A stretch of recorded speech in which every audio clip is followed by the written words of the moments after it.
বিসমিল্লাহির রহমানির রহিম। আসসালামু আলাইকুম। মাননীয় বিএনপির নবনিযুক্ত চেয়ারম্যান, আমাদের পরম প্রিয় শহীদ জনাব আলমগীর মহিউদ্দিন এবং আমার সম্মানিত সম্পাদকবৃন্দ এবং আমার অন্যান্য সহকর্মীবৃন্দ, আসসালামু আলাইকুম। আলহামদুলিল্লাহ, আলহামদুলিল্লাহ, আলহামদুলিল্লাহ। আমরা যে প্ল্যানের কথা শুনেছি জনাব তারেক রহমানের কাছ থেকে, আমরা সেটা এখন আমাদের কাছে পরিষ্কার নয়, তা আমরা এটা পরিষ্কার হবে বলে আমরা আশা করি। আমরা মনে করি এই প্ল্যানটা হবে মানুষের জন্য এবং মানুষের কল্যাণের জন্য, যেটা উনি বারবার বলে এসছেন। সেই জন্য তাকে ধন্যবাদ জানাই। আমার পূর্বসূরি বক্তারা যা কথা বলেছেন আমি তার সাথে পুরোপুরি একমত। আমি স্মরণ করছি আমাদের সম্পাদক জনাব আলমগীর মহিউদ্দিনকে, যাকে বারবার বহু মামলায় আপনার নিগৃহীত করা হয়েছে। আমি গাজী ভাইয়ের কথা স্মরণ করি। গাজী আমার সহকর্মী ছিল, তারপর যে অবিচার করা হয়েছে সেটা আমি স্মরণ করি। আমি স্মরণ করি আবুল আসাদ ভাইকে, যিনি আমার প্রথম সম্পাদক ছিলেন। আমি স্মরণ করি যারা আমাদের বর্ষিয়ান সাংবাদিক বসে আছেন, জনাব শফিক রহমানকে। উনি আমাদের কলামিস্ট ছিলেন, এই জন্য ওনাকেও নিগৃহীত হতে হয়েছে। আমি মাহমুদুর রহমানের একটা ইসের জন্য, একটা কলামের জন্য আমাদেরকে বারবার নির্যাতিত হয়েছে। ওনাকে আমাদেরকে, আমার সহকর্মী সহ আমরা তাদেরকে ডিজিএফআই কে আমাদেরকে যেতে হয়েছিল। সেই জন্য আমাদের একটা প্রবন্ধ লিখেছিলেন আমাদের ফরহাদ মাদার সাহেব। সেই জন্য ভারতীয় দূতাবাস থেকে, বাংলাদেশের সরকারের পক্ষ থেকে আমাদেরকে নানাভাবে নির্যাতিত করা হয়েছে, নানাভাবে হুমকি দেওয়া হয়েছে। এটা হয়তো আপনারা কেউ জানেন না। আমরা দেখেছি 1913 সালে আমাদের অফিসে আগুন ধরিয়ে দেওয়া হয়েছিল এবং সেই সময় বিএনপি নেতৃবৃন্দ আমাদের পাশে ছিলেন। আলমগীর মহিউদ্দিন সাহেব আমাদের অফিসে গিয়েছিলেন এবং বিএনপি নেতৃবৃন্দ আমাদের সাথে, তার জন্য আমরা কৃতজ্ঞতা প্রকাশ করছি। আমরা আগামীতে আমরা আশা করব যে আমরা যিনি জনবান্ধব, বিএনপি যদি জনবান্ধব কর্মসূচি নিয়ে এগিয়ে যান, তাহলে আমরা তাদেরকে সমর্থন করব, তাদের পাশে থাকবো। একই সাথে আমরা তাদের গঠনমূলক সমালোচনাও করব। আমি আমার এই বক্তব্য আর বাড়াবো না। আমি অতীতের ইতিহাস যে বর্ণনা করা হয়েছে তার সাথে আমি পুরোপুরি একমত। আমার সহকর্মীরা যে কথা বলেছেন 100%, 100% সত্য ছিল সেটা। আমি মনে করি সেই ইতিহাস বলার দরকার নেই, তারা যেটা বলেছেন তার সাথে একমত। আমি সবাইকে ধন্যবাদ জানাই এবং কৃতজ্ঞতা প্রকাশ করছি এই আমাদেরকে এখানে আমন্ত্রণ করার জন্য। আপনাদের সবাইকে ধন্যবাদ। আসসালামু আলাইকুম।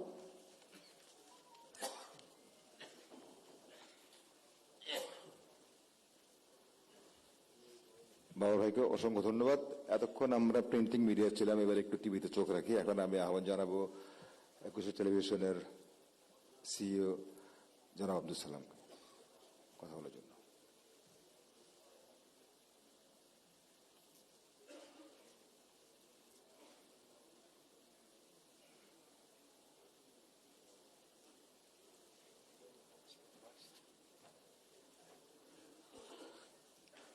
বিসমিল্লাহির রহমানির রহিম।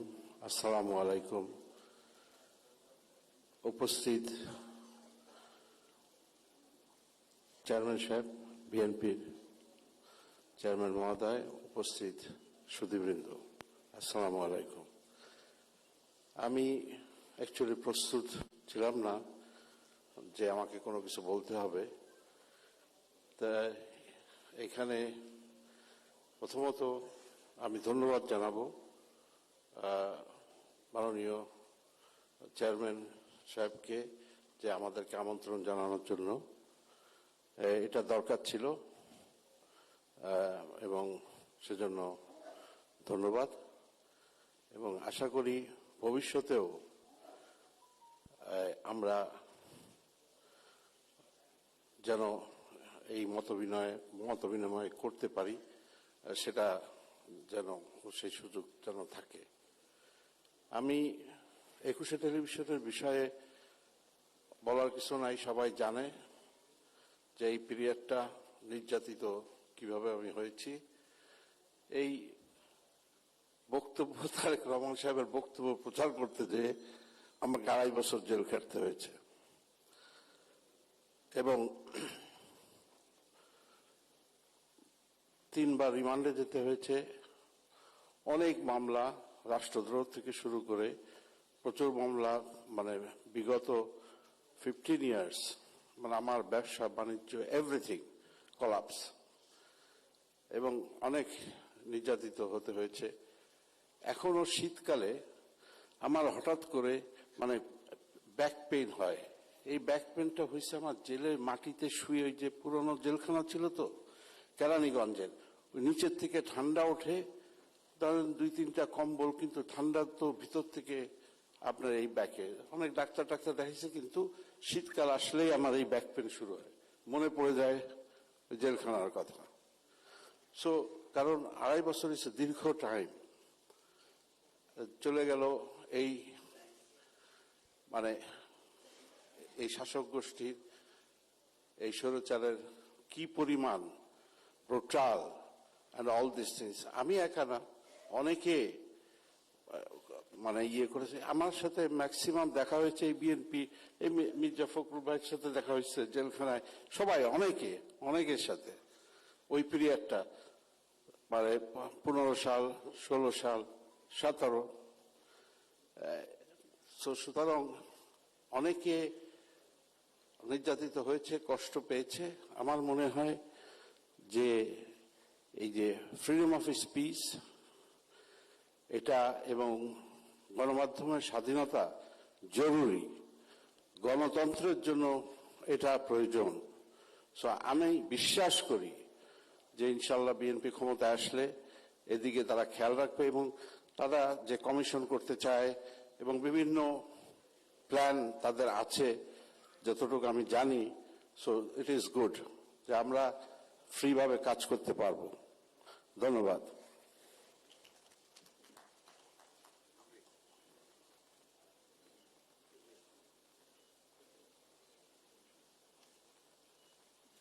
ধন্যবাদ সালাম ভাই। বাংলাদেশের সংবাদপত্র জগতে ট্যাবলয়েড ধারণার যিনি প্রবর্তন করেছেন, যিনি খবরের পেছনের খবরকে সামনে আনতে পছন্দ করেন এবং সময়ের চাইতে এগিয়ে থাকা একজন মানুষ, জনাব মতিউর রহমান চৌধুরী, মানব জমিন, তাকে বক্তব্য রাখার জন্য অনুরোধ জানাচ্ছি। এবং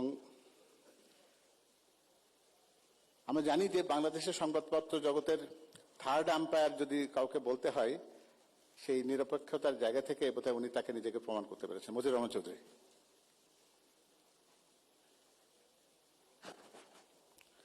সম্মানিত বিএনপি চেয়ারম্যান জনাব তারেক রহমান, বিএনপির মহাসচিব মির্জা ফখরুল ইসলাম আলমগীর, সুধী মণ্ডলী, আসসালামু আলাইকুম। আমি এক তারেক রহমানকে চিনতাম। 23 বছর আগে আমি প্রথম ইলেকট্রনিক সাংবাদিকতার প্রথম সাক্ষাৎকার নিয়েছিলাম জনাব তারেক রহমানের। সেদিন চ্যানেল আইতে এই সাক্ষাৎকার প্রচারিত হয়েছিল। আমি এখন দেখি 23 বছর বাদে তারেক রহমান বদলে গেছেন, আমূল পরিবর্তন হয়ে গেছে তার মধ্যে। অনেকে এটা বিশ্বাস করেন না, আমি কাছের থেকে জানি, দেখি, শুনেছি। যাই হোক, আমার বলার আমি 30 সেকেন্ডের মধ্যে শেষ করতে চাইছিলাম, তবে 1 মিনিট বলবো। আমরা লিখতে চাই, আমরা বলতে চাই। মিডিয়া 2024-এর 5ই আগস্টের পর অনেকটাই স্বাধীন, অনেকটাই নিয়ন্ত্রিত। এই কারণে বলছি, মব ভায়োলেন্সের কারণে আমরা অনেকটাই সাহসী হতে পারছি না। আমাদের হাত পা বাঁধা হয়ে যাচ্ছে। মিডিয়া অফিসে যখন আগুন দেয়া হয়, সংবাদপত্র অফিসে যখন আগুন দেয়া হয়, তখন কিন্তু আমার ভাবতে কষ্ট লাগে যে আমরা জাহান্নামে আছি না বেহেশতে আছি। কষ্ট হয়। গণতন্ত্রের কথা বলি আমরা, কিন্তু আমরা এখানে ওই দলবাজি চিন্তা করি, যে দলের মধ্যে দিয়ে চিন্তা করি যে এটা কি আমাদের কাগজ না অন্যদের কাগজ নাকি আমাদের বিরোধী।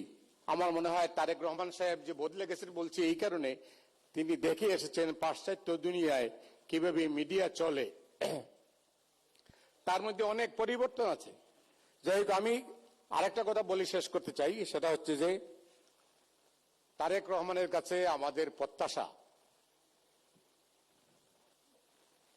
এক ইতিহাসের এক যুগ সন্ধিক করে তিনি কিন্তু বাংলাদেশের রাজনৈতিক অঙ্গনে ফিরে এসেছেন। সামনে কঠিন চ্যালেঞ্জ, এই চ্যালেঞ্জ মোকাবেলা করতে হলে সম্মিলিতভাবে করতে হবে। দলের মধ্যে থেকে যদি করার চেষ্টা করা হয় তাহলে অতীতের মতোই কিন্তু ভুল হবে, এবং সেই ভুল থেকে আমরা অনেক আবার এমন একটা অবস্থায় চলে যাব যেখান থেকে আমাদের ফিরে আসা কঠিন হবে। আজকের বাংলাদেশ অস্তিত্ব সংকটে যেভাবে পড়ে যাচ্ছে, সেই সংকট থেকে যে উগ্রবাদ আমাদেরকে গ্রাস করার চেষ্টা করছে, সেই উগ্রবাদ থেকে দেশকে মুক্ত করতে হইলে তারেক রহমান ছাড়া এই মুহূর্তে আর কোনো বিকল্প নেই। অনেক অনেক ধন্যবাদ।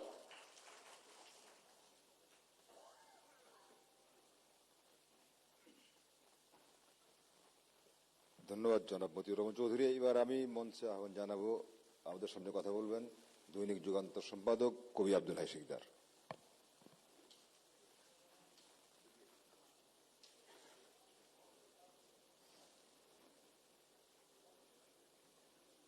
বিসমিল্লাহির রহমানির রহিম। মঞ্চ উপবিষ্ট বিএনপির চেয়ারম্যান জননেতা তারেক রহমান, সম্মানিত মহাসচিব এবং আমার সহকর্মী বন্ধুরা, আসসালামু আলাইকুম। আমি প্রথমত দেশনেত্রী বেগম খালেদা জিয়ার স্মৃতির প্রতি শ্রদ্ধা জানাই, গভীর শ্রদ্ধা জানাচ্ছি তার বিদেহী আত্মার প্রতি।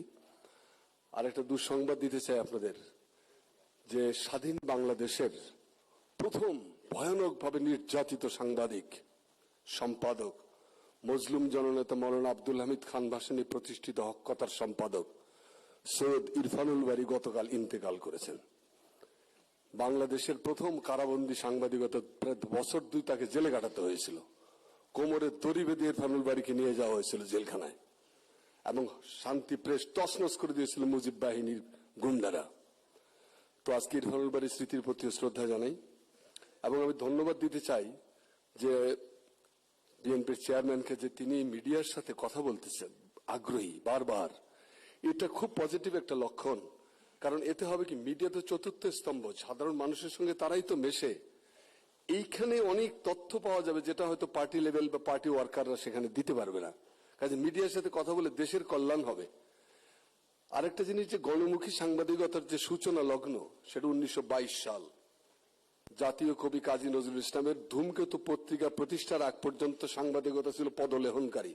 যে পদলেহনকারী সাংবাদিকতা আমরা গত 15 বছর দেখেছি, তোয়াজ তদবির এবং স্থাবকতা, সেইখান থেকে শুরু হয়ে নানান ধাক্কা টাক্কা খেয়ে বাংলাদেশ স্বাধীন হলো, সংবাদপত্র চলল।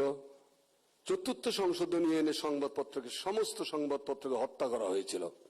বাংলাদেশের সমস্ত সাংবাদিককে বেকার করে 4টা লিফলেট রেখে বাংলাদেশের গণমানুষের অধিকার বাতিল করা হলো, রাজনৈতিক দলগুলো ব্যান করে দেওয়া হলো। এগুলো ইতিহাস, কিন্তু এগুলো উচ্চারণ করার দরকার আছে আজকে। সেটা একটা, সেইখান থেকে, সে অভিশপ্ত অধ্যায় থেকে সংবাদপত্র এবং গণমাধ্যমকে যিনি উদ্ধার করেছিলেন সেদিন শহীদ প্রেসিডেন্ট জিয়াউর রহমান। তিনি এসে 7ই নভেম্বর বিপ্লবের পরে তার হাত দিয়ে সংবাদপত্রের যা কিছু কল্যাণ, পিআইবি বলেন, প্রেস কাউন্সিল বলেন, প্রেস ক্লাব বলেন, যা কিছু আজকে আমরা দেখতে পাই, সবগুলো হচ্ছে শহীদ প্রেসিডেন্ট জিয়াউর রহমানের হাত দিয়ে। তিনি সংবাদপত্রের স্বাধীনতায় বিশ্বাস করতেন। অলি আহাদ ভাইয়ের পত্রিকা ছিল আপনার ইত্তেহাদ। ইত্তেহাদে প্রতিদিন শহীদ জিয়া সম্পর্কে খারাপ কথা বলতো। তার উপদেষ্টারা বলেছিল যে স্যার এটা বন্ধ করে দেই। বলছে, আহা অলি আহাদ, ভাষা সৈনিক অলি আহাদ ভাই বলুক না, এটা তো শোনার দরকার আছে, কেন উনি এটা করছেন বলছেন। তো এইরকম সহিষ্ণুতা তিনি নিয়ে এসেছিলেন। তারপরে বেগম খালেদা জিয়া, সংবাদপত্রের জন্য তার অবদানের কথা সবাই জানি। তো সেই সংবাদপত্র এসে ফ্যাসিজমের 111-এর পরে ফ্যাসিজমের খপ্পরে পড়ে গেল, এবং সংবাদপত্র শিল্পের বিরাট অংশ রাস্তায় নির্যাতিত হলো। আর একটা অংশ স্থাবকতা, দালালি, পদলেহন, তোষামত এবং ইহলৌকিক শ্রীবৃদ্ধি অর্জনের কাজে নিজেদেরকে নিয়োজিত করেছিল। এবং সেই অভিশপ্ত সাংবাদিকতার যে কি গ্লানি, সেই গ্লানি আমাদেরকে বহন করতে হয়। এখানে অনেকেই আছেন যে গত 15 বছর ধরে বেকার ছিলেন, চাকরি পান নাই, বাকরি পান নাই। সেই সমস্ত সাংবাদিকতা আছে। তা আজকে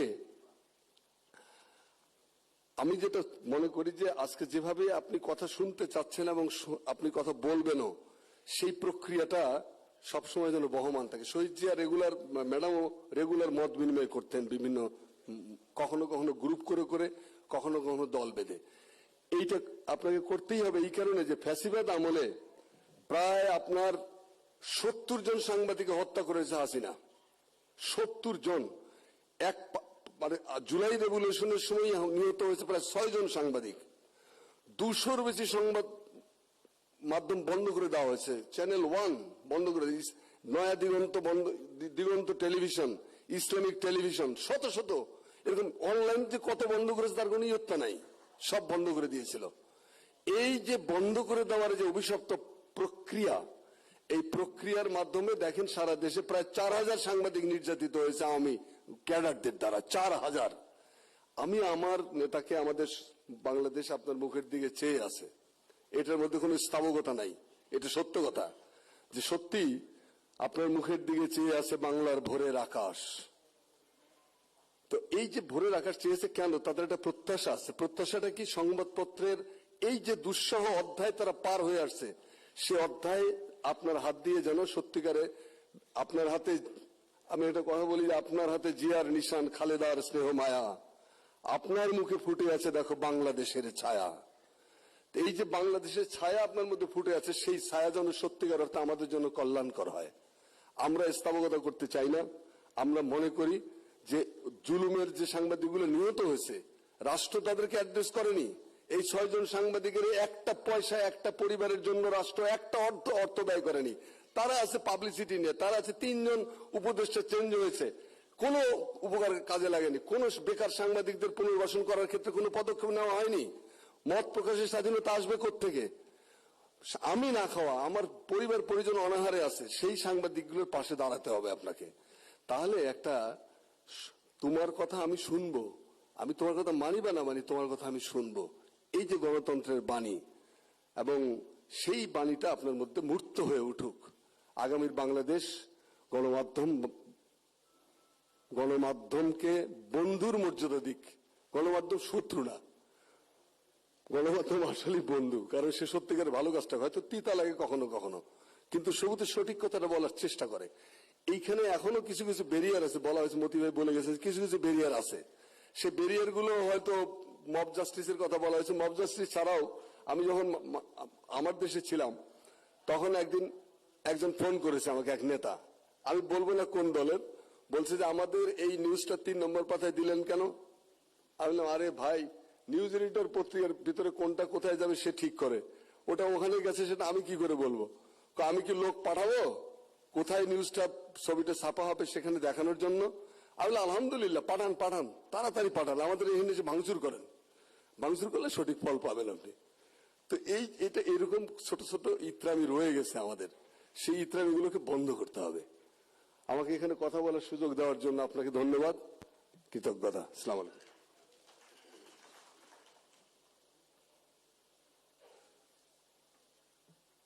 আব্দুল্লাহ সিকদার ভাইকে ধন্যবাদ। আমরা মঞ্চে আহ্বান জানিয়ে আরো কয়েকজনের কথা শোনার পর আমরা কিছু সময়ের জন্য মঞ্চে মাইক পাঠাবো, যাতে অনেক যারা কথা বলতে চান কিছু সময় 1 মিনিট 2 মিনিট করে নিজের কথাটা বলতে পারেন। আমি এবার আহ্বান জানাবো মঞ্চে মমতাজ বিলকিস পাকে। মমতাজ বিলকিস।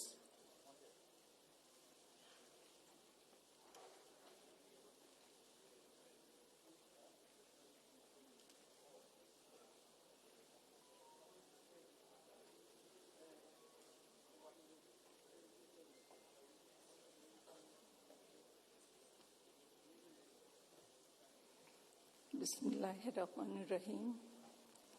আসসালামু আলাইকুম। দলের দায়িত্বভার গ্রহণ করায় জনাব তারেক রহমানকে অভিনন্দন। দীর্ঘদিন পরে আপনি দেশে এসেছেন। আপনি নিশ্চয়ই লক্ষ্য করেছেন, আপনাকে এক নজর দেখতে এবং আপনার দুটো কথা শুনতে লক্ষ লক্ষ জনতার ঢল। এরা সবাই কিন্তু দলের নেতাকর্মী ছিলেন না, সাধারণ জনগণ যারা দীর্ঘদিন আপনার প্রতীক্ষায় ছিল। তাদের আপনার প্রতি ভালোবাসা, বিশ্বাস এবং ভরসা নিয়েই তারা উপস্থিত হয়েছিল। তাদের চাওয়া একটাই, আপনি বলেছেন সবার উপরে বাংলাদেশ, সবার আগে বাংলাদেশ। এটার বাস্তবায়ন তারা দেখতে চায় এবং তাদের আরেকটা চাওয়া, শহীদ প্রেসিডেন্ট জিয়াউর রহমান এবং দেশনেত্রী বেগম খালেদা জিয়ার আদর্শে আলোকে আপনি এ দেশ এবং দেশবাসীকে দেখবেন। এটা তাদের মতো একই চাওয়া আমার, এবং আমার আরেকটা চাওয়া, সাংবাদিকদের উপরে এখনো, সাংবাদিকদের জন্য এখনো যে কালাকানুন বিদ্যমান আছে সেগুলো অপসারণ করা এবং সাংবাদিকদের রিটায়ারমেন্টের পরে কোনো তাদের ভাতার ব্যবস্থা নেই, সেটাও আপনি নিশ্চয়ই খেয়ালে রাখবেন। এইটাই বলে শেষ করছি। ধন্যবাদ, ভালো থাকবেন। আর আপনার জন্য আমার নিজের লেখা একটা বই এনেছি, যদি গ্রহণ করেন খুব খুশি হব।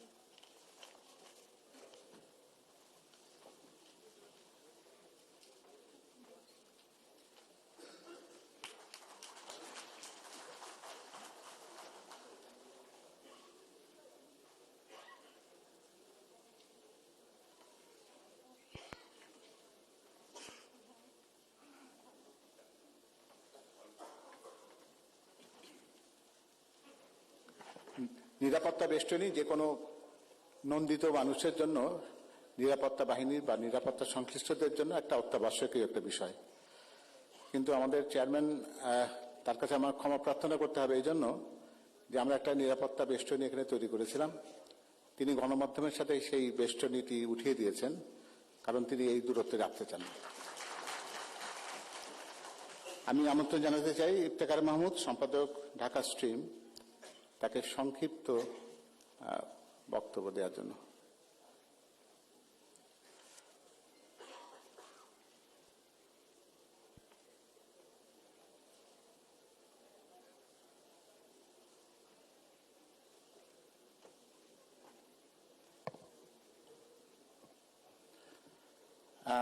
ধন্যবাদ।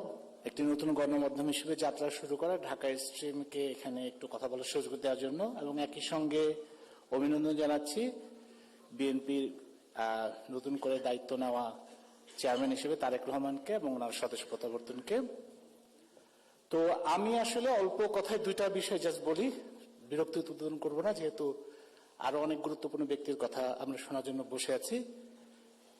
গত 15-16 বছরে বাংলাদেশের মিডিয়ার ক্ষেত্রে আমরা তো দৈনিক পত্রিকা, অনলাইন পত্রিকা এবং টেলিভিশন চ্যানেলের একটা উত্থান দেখেছি, কিন্তু আমরা যেটা সাম্প্রতিক সময় দেখতে পাচ্ছি গত প্রায় 4-5 বছরে সোশ্যাল মিডিয়ার মাধ্যমে আসলে গণমাধ্যমের একটা নতুন ধারার একটা উত্থান হচ্ছে, যেটা মেইন স্ট্রিম গণমাধ্যমের বাইরে নানাভাবে তথ্য প্রচার বা প্রসারে একটা ভূমিকা রাখছে।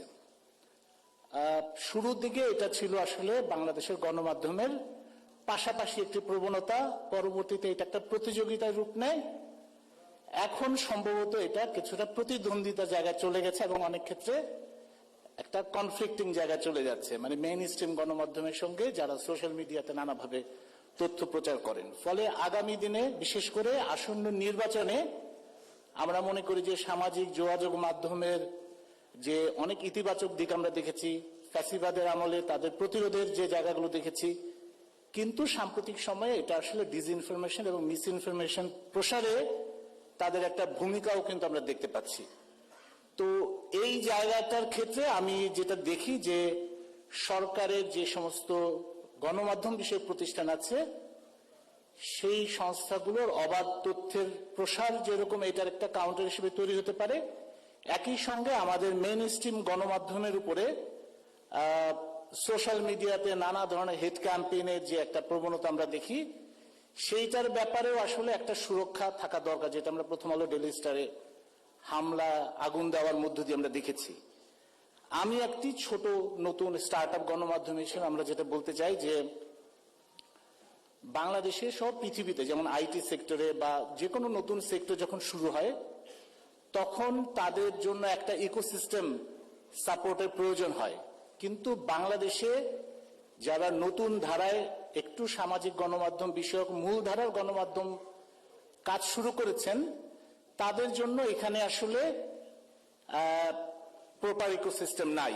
বিশেষ করে তাদের বিজ্ঞাপন থেকে শুরু করে তাদের প্রাতিষ্ঠানিক সহায়তা থেকে শুরু করে বেসরকারি খাত সরকারি খাত এই জায়গাগুলোতে আসলে এক ধরনের নন কোঅপারেশন আছে। ফলে কর্পোরেট মিডিয়া বড় গণমাধ্যম এগুলোর বাইরে যখন গুরুত্বপূর্ণ হয়ে ওঠা ছোট এবং মাঝারি গণমাধ্যমগুলো নিজেরা পেশাদারিত্বের সঙ্গে কাজ করতে চাচ্ছে, তাদের জন্য আসলে আমি মনে করি যে সরকার এবং বেসরকার দুই জায়গা থেকে একটা প্রপার সাপোর্ট থাকা দরকার, একটা ইকোসিস্টেম তৈরি করা দরকার যেটার মধ্যে দিয়ে এই গণমাধ্যমগুলো সামনের দিনগুলোতে কাজ করতে পারবে। যেটা আমরা দেখেছি পার্শ্ববর্তী দেশগুলোতে, দক্ষিণ এশিয়ার অন্যান্য দেশগুলোতে দ্য ওয়ার বা পোস্ট এই সমস্ত গণমাধ্যম কিন্তু গুরুত্বপূর্ণ হয়ে উঠছে, কারণ সেখানে ওই ইকোসিস্টেমটা নানা ফর্মে তৈরি হয়েছে। তো ফলে ওই জায়গাটা আমার মনে হয় যে আমি মনে করি বিএনপির দিক থেকেও একটা আমরা রোল আশা করি যে তারা যেহেতু আগামী নির্বাচনে আমরা আশা করছি বা ধারণা করছি সবাই মনে করছেন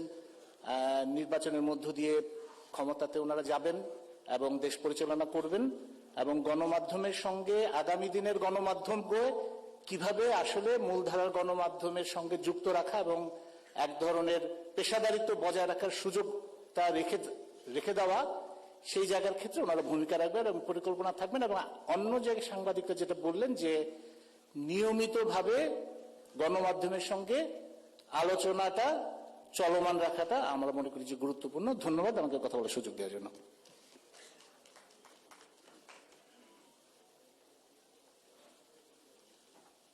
ধন্যবাদ। আপনার মতো আমরা আশা করি আগামী দিনের গণমাধ্যম জবাবদিহিতা এবং সংযোগের একটা গণমাধ্যম হবে।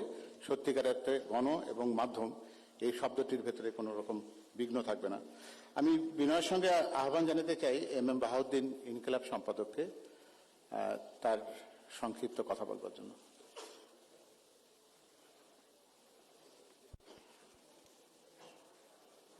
বিসমিল্লাহির রহমানির রহিম।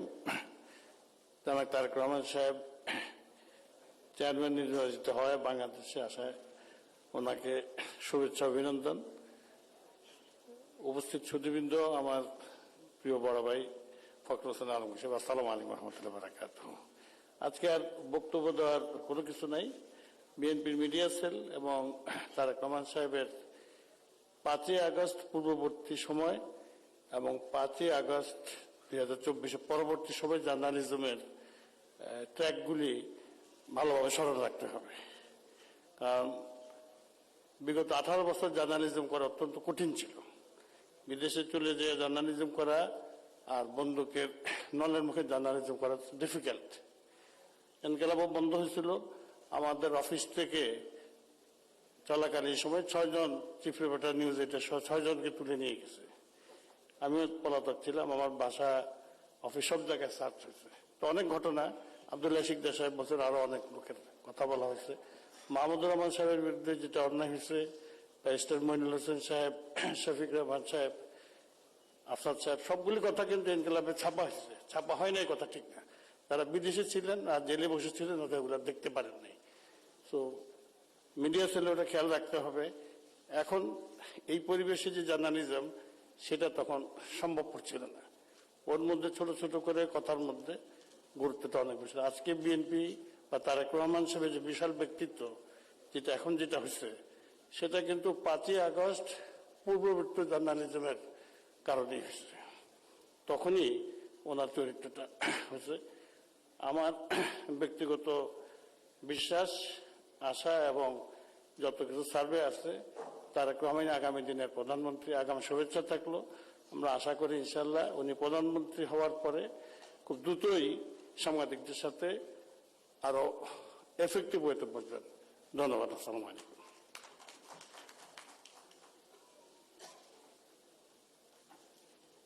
পুরো বিশ্ব বাংলাদেশকে যে চোখ দিয়ে দেখে তার অন্যতম একটি চোখ হচ্ছে ডেইলি স্টার।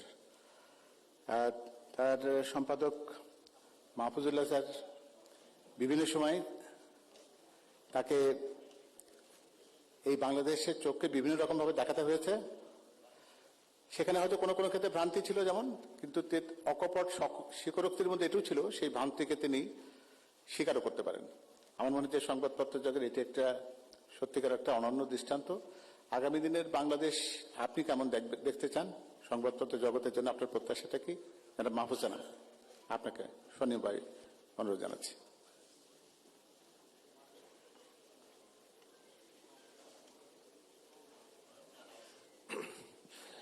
জনাব তারেক রহমান সাহেব, আপনাকে অভিনন্দন। পার্টির আপনি চেয়ারম্যান হলেন, আপনাকে আন্তরিক শুভেচ্ছা, আপনার শুভকামনা, সুস্বাস্থ্য কামনা এবং আপনার সর্বস্তরের সাফল্য কামনা।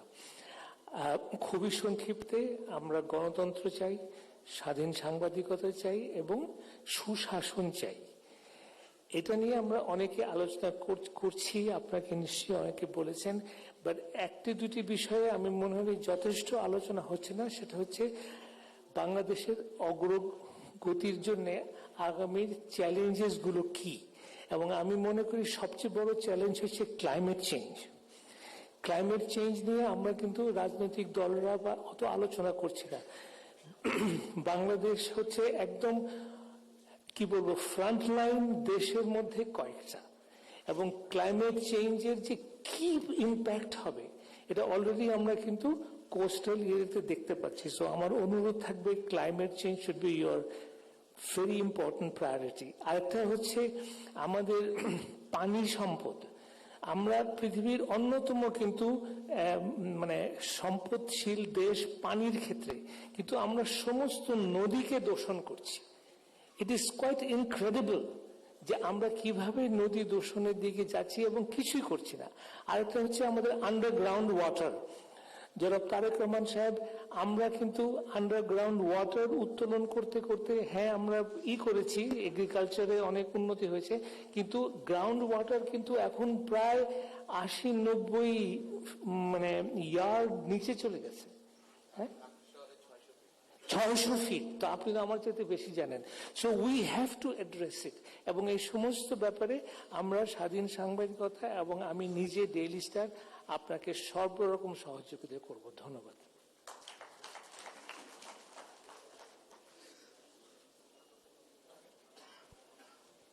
বাংলাদেশের সংবাদপত্র জগতে একটা নতুন ধারণা নিয়ে এসেছিলেন জনাব শফিক রেহমান।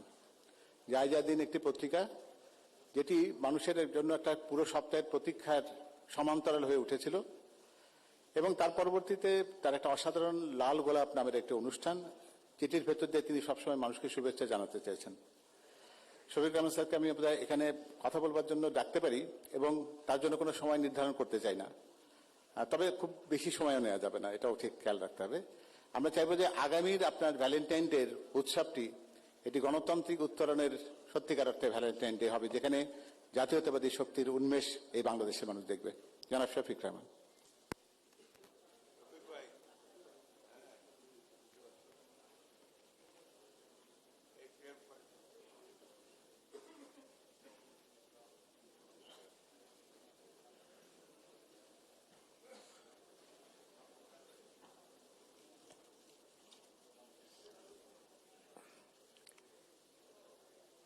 মঞ্চে উপবিষ্ট মাননীয়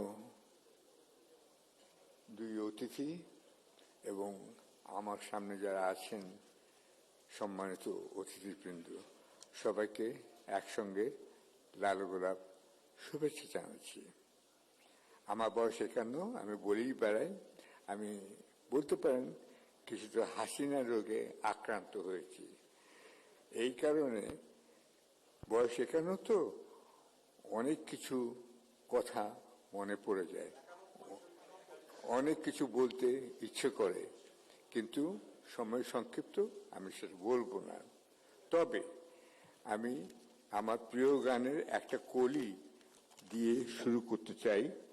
সেটা হচ্ছে, যারা স্বর্গগত তারা এখনো জানে স্বর্গের চেয়ে প্রিয় জন্মভূমি, এসো স্বদেশ প্রেমে শিক্ষা লোভী তাদের চরণ চুমি। এই গানটি খুবই আমার প্রিয় গান, মুক্তির মন্দির সোপানো তলে। এই গানটি আপনারা শুনবেন। এই গানে কথা আছে, তারা কি ফিরিবে আর আজ এই সুপ্রভাতে? আপনারা সবাই এখানে এসছেন, তারাও এসছেন। উনি লন্ডন থেকে 6000 মাইল দূর থেকে এসছেন, কিন্তু তার মা এখানে নেই। এখানে অতীতের কথা কিছু টেনে আনা হয়েছে এবং সেই কাজটি করেছেন। আমি যার সহবন্দী হবার সুযোগ পেয়েছিলাম, জনাব মাহমুদুর রহমান, তিনি কিন্তু জোর করে আমাকে তার রুমের পাশের রুমে নিয়ে এসেছিলেন। তিনি অত্যন্ত প্রভাবশালী লোক, জেলে এবং এখন বাইরেও।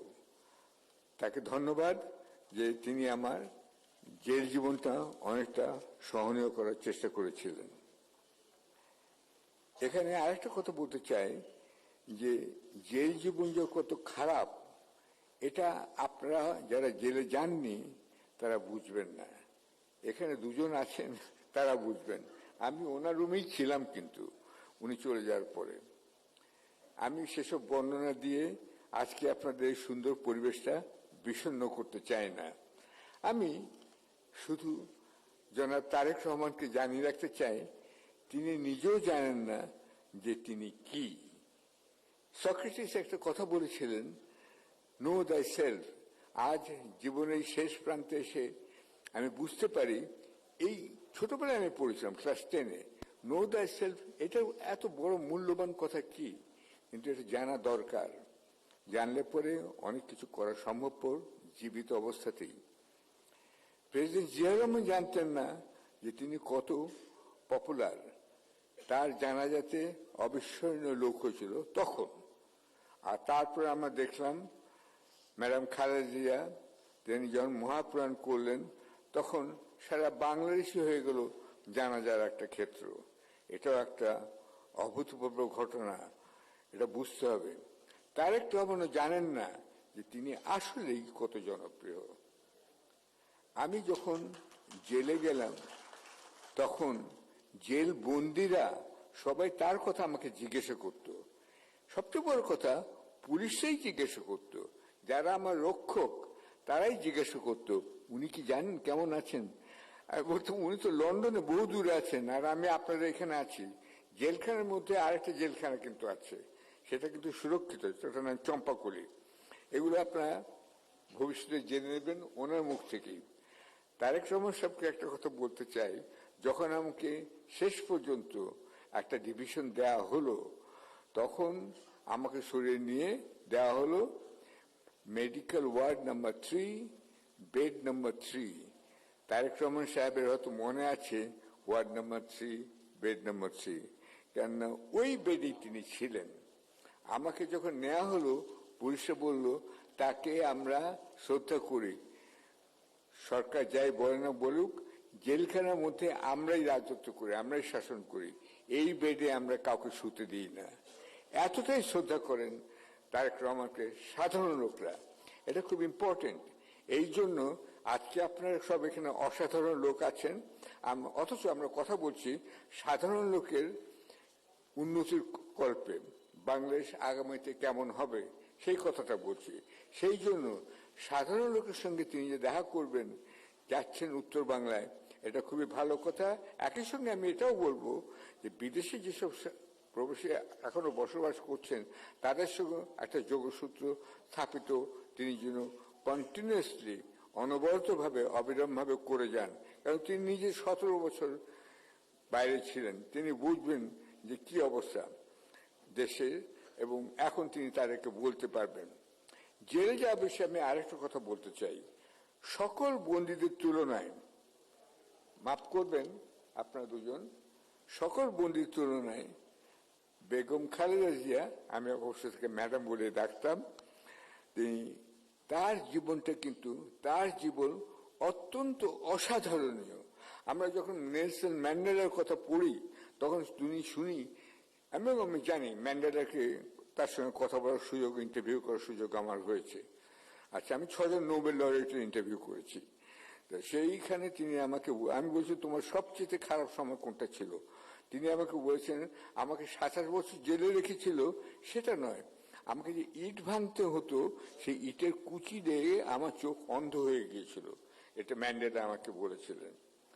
তাহলে সেটাই ছিল তার জীবনের অসাধারণ ঘটনা। ম্যাডাম খালেদা জিয়ার জেল জীবনের অসাধারণ ঘটনা কি সে বিষয়ে কিন্তু কথা বলা হয় না। এমনকি আমরা ভবিষ্যতে হয়তো তার জেল জীবনের কথা বলবো না, আমরা অতীত ভুলে যেতে চাই। তারেক রহমান দেখেছে নিশ্চয়ই লন্ডনে অতীতকে কিভাবে শ্রদ্ধা করা হয়। প্রত্যেকটা মানুষকে, প্রত্যেকটা ঘটনাকে, অতীতকে বারবার তুলে নিয়ে আসে বর্তমানে, কেন বর্তমানের ভিত্তি হচ্ছে অতীত, আর বর্তমানে হচ্ছে ভবিষ্যতের ভিত্তি। এটা মনে রেখে আশা করি তারেক রহমানের 17 জীবনের যে তিনি যে সুযোগটা পেয়েছেন লন্ডনে থেকে, তিনি সেটা দেখেছেন, শুনেছেন, জেনেছেন, এবং আমি লক্ষ্য করছি তিনি অত্যন্ত টাইম রক্ষা করে চলছেন, এবং এখন পর্যন্ত যেসব করছেন কিছুটা বিলেতি প্রভাব তার উপর পড়েছে। এটা যা আমি বলবো তিনি একজন পরিবর্তিত মানুষ হয়ে গেছেন, এটা আমাদের সবার জন্য সৌভাগ্যের বিষয়। তারেক রহমানের কথা বলতে গিয়ে আবার আমি তার মার কথা বলতে চাই। তার অভাব আমি ব্যক্তিগতভাবে খুবই অনুভব করছি, আমার জন্য এটা মর্মান্তিক ঘটনা। কিন্তু আপনারা ভেবে দেখুন যে ম্যাডাম খালেদা জিয়া যখন জেলে ছিলেন, তিনি শুধু জেলবন্দি ছিলেন না, তিনি ছিলেন তার স্বজন থেকে বঞ্চিত বন্দী। আমি জেলে ছিলাম, সলিটারি কনফাইনমেন্টে ছিলেন, এখানে সবাই অনেকেই ছিলেন, কিন্তু তারা স্বজনদের সঙ্গে দেখা করার সুযোগ পেয়েছিলেন। ম্যাডাম জিয়ার বন্দি জীবনে তিনি কিন্তু স্বজনদের সঙ্গে দেখা করার সুযোগ পাননি। অর্থাৎ তারেক রহমান, কোকো রহমান অথবা তাদের স্ত্রী এবং ম্যাডামের 3 নয়নমণি, 3 নাতনি, তার নয়নমণি, এদের সঙ্গে দেখা করার সুযোগ তিনি পাননি, কেন তারা লন্ডন থেকে আসতে পারতেন না, তারা এখানে জেলবন্দি হতেন। এই যে বিচ্ছিন্ন, পরিবার থেকে বিচ্ছিন্ন হওয়া, এটা কিন্তু জেল জীবনের ওই ইট ভাঙার চাইতেও আমি মনে করি আরো খারাপ, কারণ এটা মানসিকভাবে অনেকে অনেক দুর্বল করে ফেলেছিল, এবং তিনি প্রথম 2 বছর কোনো চিকিৎসার সুযোগই পাননি। আমি অত্যন্ত দৃঢ়ভাবে বিশ্বাস করি এই বিষয়ে একটা তদন্ত হওয়া দরকার, বিশেষ কমিটি হওয়া দরকার, কেন আমরা সবাই মরবো। বিলেতে একটা কথা আছে, ট্যাক্স আর ডেথ আর আনঅ্যাভয়েডেবল। তো ঠিক আছে, আমরা সবাই মরবো, কিন্তু কারো অকাল মৃত্যু হয়, কারো মৃত্যুটা আপনার দেরি করে করা যেতে পারে, এবং আমি মনে করি ম্যাডামের মৃত্যু কিছুটা অকাল মৃত্যুই বটে। কেন হলো, কেন তার চিকিৎসার সুযোগ দেওয়া হলো না, কেন তাকে আত্মীয় স্বজন থেকে বিচ্ছিন্ন রাখা হলো, এসব বিষয়ে একটা বিশেষ তদন্ত কমিটি গঠন করা উচিত। যাই হোক, এরপরে আমি আমার বক্তব্য সংক্ষিপ্ত রাখছি। তারেক রহমান সাহেব মত বিনিময় করতে চেয়েছেন, আমি 4-5টা বিষয়ের কথা উল্লেখ করব খুব সংক্ষেপে। 1 নম্বর, তিনি যদি নজর দেন বাংলাদেশ ব্যাংক থেকে কখনো যেন বিলিয়ন বিলিয়ন ডলার চুরি না হয়, এই জন্য একটা স্পেশাল কমিটি গঠন করতে হবে বলে আমি মনে করি। আপনারা জানেন যে সেখানে আইটি ব্যবস্থার ফাঁক ফোকরে আপনার রাকেশ আস্তানা নামে একটা লোককে, ইন্ডিয়ান, এইখানে জয় তাকে অ্যাপয়েন্টমেন্ট দিচ্ছে সিকিউরিটি রক্ষা করার জন্য, এবং রাখাল বালক নামে যিনি নিজেকে গর্বিত বোধ করতেন, বাংলাদেশ ব্যাংকের গভর্নর মিস্টার আতিউর রহমান, তিনি সত্যি বালকই ছিলেন, এটাই বলতে চাই। কেন তিনি বালকটা হলে পরে এত বিলিয়ন ডলার চুরি হতে পারে না, এবং সেটাও তিনি 1 মাস গোপন রেখেছিলেন, প্রধানমন্ত্রী হাসিনাকে বলেননি। এটা তদন্ত হওয়া উচিত, কেন তিনি বলেননি, এবং হাসিনা জেনেও তারপরে অ্যাকশন দেরি করেছিলেন। বাংলাদেশ ব্যাংকে যাতে আর কখনো এই ধরনের চুরি চাপাটি না হয় সেদিকে তিনি গভীর মনোযোগ দেবেন বলে আমি আশা করি। এবং একই সাথে কমার্শিয়াল ব্যাংকগুলো থেকে যে এত টাকা পাচার হয়ে গেল, সেটাও কিভাবে হলো সেটাও আমার মনে হয় এই বিষয়ে তার নজর রাখতে হবে, কেন এটারই প্রতিফলন ঘটে আমাদের দৈনন্দিন জীবনে, নিত্য প্রয়োজনীয় জিনিসপত্রের দামের উপরে, আপনাদের থাকা খাওয়ার উপরে, মাসের শেষে বেতন পাওয়ার উপরে। সেই জন্য আমি এটাকে গুরুত্ব দিতে অনুরোধ করছি উপস্থিত 2 মাননীয় অতিথিকে। আর দ্বিতীয়ত হচ্ছে, এটা হলো সবচেয়ে উপরের কথা, অর্থাৎ বাংলাদেশ ব্যাংক এবং কমার্শিয়াল ব্যাংকগুলোর কথা। কিন্তু সবচেয়ে নিচের কথা আমি এখন বলতে চাই, সেই সাধারণ মানুষদের কথা যারা এই মিটিংয়ের বাইরে আছেন, আমার ড্রাইভার থেকে শুরু করে বাড়ির বুয়া পর্যন্ত, কৃষক থেকে শুরু করে সাধারণ ব্যবসায়ীদের কথাও বলতে চাই। তাদের দৈনন্দিন খাবারপত্র যেন, জিনিসপত্রের দাম যেন সঠিক থাকে, তেল ফেল এবং তারা যেসব খাওয়া দাওয়া করেন নিত্য প্রয়োজনীয় জিনিসের দ্রব্যমূল্য যেন তাদের আয়ত্তের মধ্যে থাকে, এটাও তিনি লক্ষ্য রাখবেন আমি আশা করি। 3 নম্বর, এটা রাখতে গেলে আবার আইন ও শৃঙ্খলা বাহিনী কিন্তু ঠিক রাখতে হবে, এবং আইন ও শৃঙ্খলা বাহিনীর মধ্যে আমি বিশেষভাবে চিহ্নিত করতে চাই পুলিশ বাহিনীকে। পুলিশ বাহিনীর একটা উভয় সংকটে ভুগছে। একদিকে তাদের সরকারের কথা নির্দেশ মানতে হয়, আরেকদিকে আন্দোলনকারীদের তাদেরকে দমন করতে হয়। কিন্তু কিভাবে? খুন করে, গুলি করে, নাকি লাঠিচার্জ করে, নাকি মানে ওয়াটার স্প্রে দিয়ে বা পেপার স্প্রে দিয়ে, পেপার না ওটা পেপার স্প্রে দিয়ে, এইটা কিভাবে করতে হবে? এইগুলো আপনাদের পুলিশ বাহিনীকে যদি সঙ্গে রাখতে পারেন এবং পুলিশ বাহিনীকে নতুন নৈতিকতা, নৈতিক মূল্যবোধ দিতে পারেন, তাহলে আমি মনে করি আগামীতে যে সরকার গঠিত হবে তারা, এবং বিশেষ তারেক রহমানও যদি এই বিষয়ে যথার্থ পদক্ষেপ নেন, তাহলে পুলিশ বাহিনীকে নতুন সাজে সজ্জিত করা যাবে। আমি তাদের সঙ্গে কথা বলেছি বিভিন্ন পর্যায়ে। আমার একটা সুবিধা আছে, যেহেতু টেলিভিশনের মেয়েটা উপস্থিত হয়েছি, আমার মুখ দেখলে চিনে ফেলে এবং আমাকে বিশ্বাসের, সরল বিশ্বাসের দ্বারা অনেক কথা বলে। আমি জানি যে এই যে সম্প্রতি একটা সমীক্ষা বেরিয়েছে, দেশের 70% মানুষ বিএনপিকে ভোট দিতে আগ্রহী, এই কথার মধ্যে সত্যতা আছে, কিন্তু এই আগ্রহটাকে ভোটে পরিণত করতে হবে এবং তারপরে ক্ষমতায় যেতে হবে। এই তো কথা। এই কথার মধ্যে কিন্তু পুলিশ বাহিনী চলে আসে। তাদেরকে যদি আপনারা নতুন নৈতিকতা, মূল্যবোধে আপনারা শিক্ষিত করতে পারেন, তারা কিন্তু প্রস্তুত আছে আপনার সাথে কথা বলার জন্য। আর আরেকটা কথা হচ্ছে সাংবাদিকদের ব্যাপারে, সেটা হচ্ছে সাংবাদিকদের মত বিনিময়। আপনারা জানেন যে এখানে সর্বজনীন একটা ব্যবস্থা আছে পেনশনের। আমি মনে করি যে তারেক রহমান সাহেব যদি ক্ষমতায় আসেন, তাহলে উপস্থিত সাংবাদিকদের যে পরিবার আছেন এবং যারা আছেন তাদের পেনশনের ব্যবস্থা করবেন সর্বজনীন সরকারের আইনের ভিত্তিতেই। সাংবাদিকদের জন্য আলাদা আইন করতে হবে না। এটা আমার অনুরোধ থাকলো তার কাছে। ধন্যবাদ আমাকে এই কথাগুলো বলার সুযোগ দেওয়ার জন্য। আপনার যাত্রা শুরু হয়েছে এবং আপনার গন্তব্য যেন সফল হোক, এই কামনা করছি।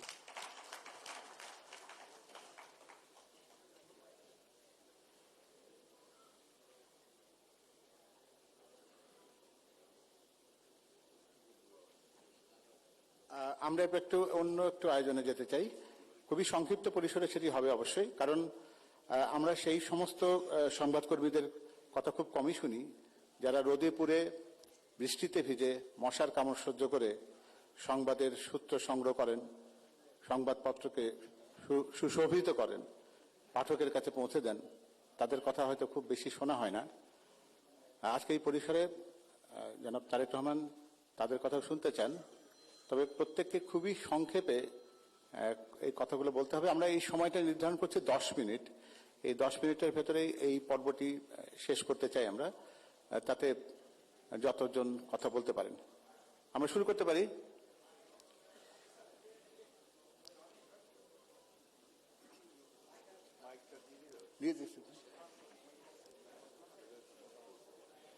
ওটা কর্ডলে দেওয়া হয়েছে সামনে।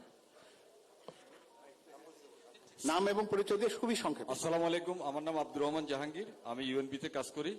আপনাকে অভিনন্দন, আপনি বিএনপির চেয়ারম্যান নির্বাচিত হয়েছেন। আমার একটা বিষয় যে আমরা যারা বিভিন্ন দীর্ঘ বছর ধরে বিএনপি বিট কভার করি, সবারই একটা প্রত্যাশা যে আপনি দেশ থেকে আসার পর আমাদের সাথে অন্তত একদিন বসবেন। আজকে আমাদের সিনিয়র সহ সবাই সাথে বসেছেন। আমি আশা করি আপনি অনেক ব্যস্ত, এর মাঝেও একদিন সময় বের করে আমাদের একদিন সময় দিবেন, আমরা আমাদের কথাগুলো আপনার সাথে শেয়ার করতে চাই।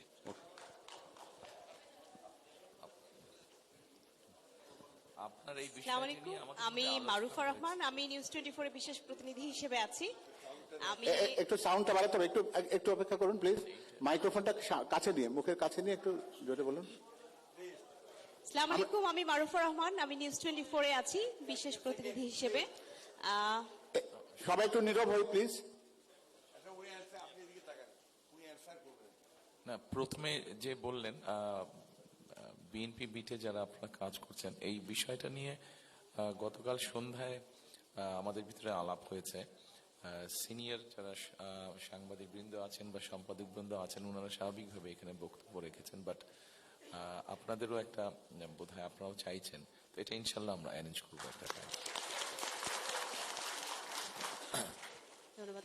আসসালামু আলাইকুম, আমি মারুফা রহমান, আমি নিউজ 24 টেলিভিশনে কাজ করছি।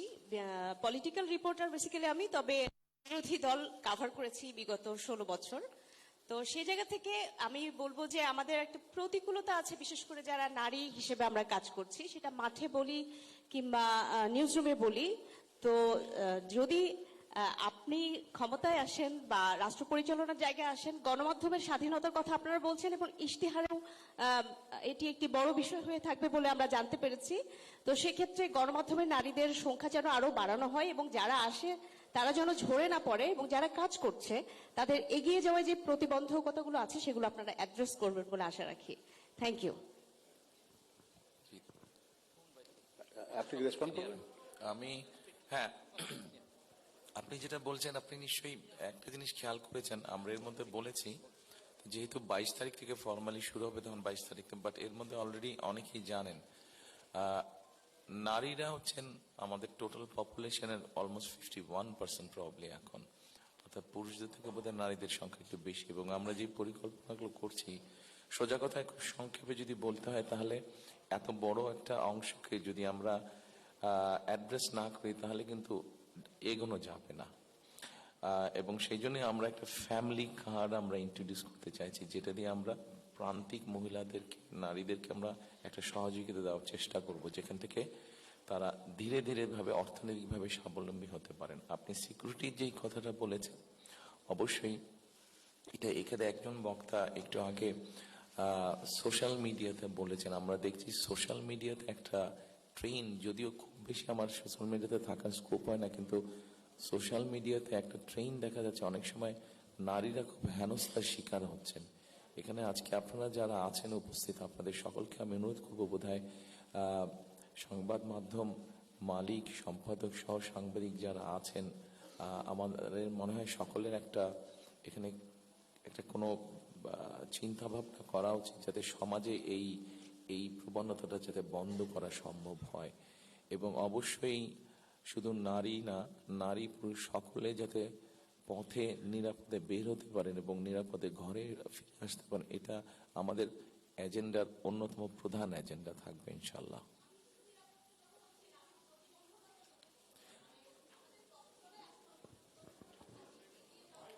সেটাই আমি বললাম যে আমাদেরকে একসাথে জিনিসটাকে অনুধাবন করে আমাদের সকলকে পারস্পরিকভাবে সহযোগিতা করতে হবে, তাহলে নিশ্চয়ই আমরা এখান থেকে বেরিয়ে আসতে পারবো। ধন্যবাদ।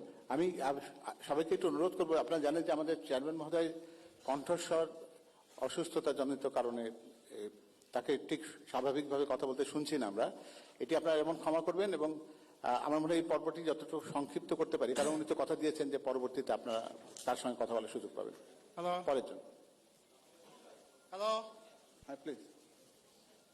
আমি রেজাউল করিম লাবলু, দৈনিক দেশ রূপান্তরের বিশেষ প্রতিনিধি। আপনি গতকালকে বিএনপির চেয়ারম্যান নির্বাচিত হয়েছেন, একেবারে তৃণমূল থেকে, বগুড়া জেলা বিএনপির সদস্য থেকে দলের শীর্ষ পর্যায়ে আপনি এসেছেন, আসীন হয়েছেন, আপনাকে অভিনন্দন। সবচেয়ে আমি যেটা বলতে চাই, বিগত 17 বছরে প্রেস কনফারেন্সের নামে আমরা যা দেখেছি, গণভবনে ফেসবুকে সয়লাভ হয়ে যেত যে তেলের বন্যা বয়ে যাচ্ছে আর কি। আশা করব আগামী দিনে আপনার বা বিএনপির যেসব প্রেস কনফারেন্স হবে, সেখানে অনাকাঙ্ক্ষিত ওই যে আমাদের এক ভাই বলছে জাহাঙ্গীর, যে বিটের যারা আছে প্রেস কনফারেন্সে যেন তারাই আসতে পারে। গণভবনে আমরা দেখেছি, গণভবনে আমরা দেখতাম বিএফ ইউজে, ডিইউজে, প্রেস ক্লাবে সব রতি মহারথীরা আসতেন, তারা বিট কাভার করেন না আর কি, তারা বিট কাভার করেন না, এসে তেলের বন্যা বইয়ে দিতেন আর কি, তেলের বন্যা। এবং কারো কারো নামে গোলাম তেল, সরিষার তেল, গোলাম সরিষার তেল, এটা যদিও মনে উনি হয়- প্রয়াত হয়েছেন। মনে হয় উনি বুঝতে পেরেছেন আপনি কি বলতে চান। কথাটা বুঝতে পেরেছি। আমার মনে হয় উনি বুঝতে পেরেছেন আপনি কি বলতে চান। একটু শুনুন প্লিজ। আমি বুঝতে পেরেছি, আচ্ছা। আপনাকে আমি একটু আচ্ছা। সহযোগিতা করি। সেটা হচ্ছে যে দেখুন, আল্লাহর মতে বাংলাদেশের মানুষের সমর্থনে আমরা সরকার গঠনে সক্ষম হলে এখানে আপনারা যারা সংবাদ মাধ্যম কর্মী আছেন, সেটি মালিক, সম্পাদক এবং সংবাদকর্মী যতজন আছেন, আমরা আমার ব্যক্তিগতভাবে প্রত্যাশা থাকবে নিশ্চয়ই আপনাদের পরামর্শ থাকবে যাতে আমরা সঠিক সিদ্ধান্ত নিতে পারি। জি, আরেকটা বিষয়, সেটা হলো যে আপনি দেশে ফিরে 300 ফিটে গণসম্বর্ধনা অনুষ্ঠানে একটা কথা বলেছেন। কোনো যে গণসম্বর্ধনা ছিল না, এটা গণসম্বর্ধনা না, উনি সম্বর্ধনা, আপনি চুপ থাকেন, আমি কথা বলতেছি। সেটা হলো যে আপনি বলেছেন I have a dream, I have a plan, I never said I I have a have a dream. Plan. আমি জানি আপনি বাইরে যাওয়ার পরে দীর্ঘদিন দেশের সেক্টর ওয়াইজ কোন সেক্টরে কি ধরনের ডেভেলপমেন্ট করবেন তার একটা প্ল্যান করেছেন। তো এগুলা বাস্তবায়ন করতে হলে আগে আমাদের দেশে যেটা হয় রাজনীতিতে, আপনার দলের নেতাকর্মী, সাংবাদিক, তেলবাজ সাংবাদিক, এরা আপনাদের বিভ্রান্ত করে, শীর্ষ পর্যায়ে যারা থাকেন তাদের বিভ্রান্ত করেন। তো এই প্ল্যান বাস্তবায়ন আপনার দলের নেতাকর্মীদের প্রস্তুত করতে হবে, জনগণকে প্রস্তুত করতে হবে। কেননা নির্বাচনের আগে, ক্ষমতায় আসার আগে অনেকেই আমরা মিষ্টি কথা বলি, কিন্তু ক্ষমতায় যাওয়ার পরে তার বাস্তবায়ন দেখি না। এইটা যাতে ভবিষ্যতে মানে আপনার ক্ষেত্রে না হয়, জনগণের যে প্রত্যাশা 5ই আগস্টের পরে জনগণের যে প্রত্যাশা, সেই প্রত্যাশা যেন পূরণ হয়, সেদিকে আপনার দৃষ্টি থাকবে, সেই প্রত্যাশা রইল। আপনাকে ধন্যবাদ। আপনার পরামর্শের জন্য ধন্যবাদ।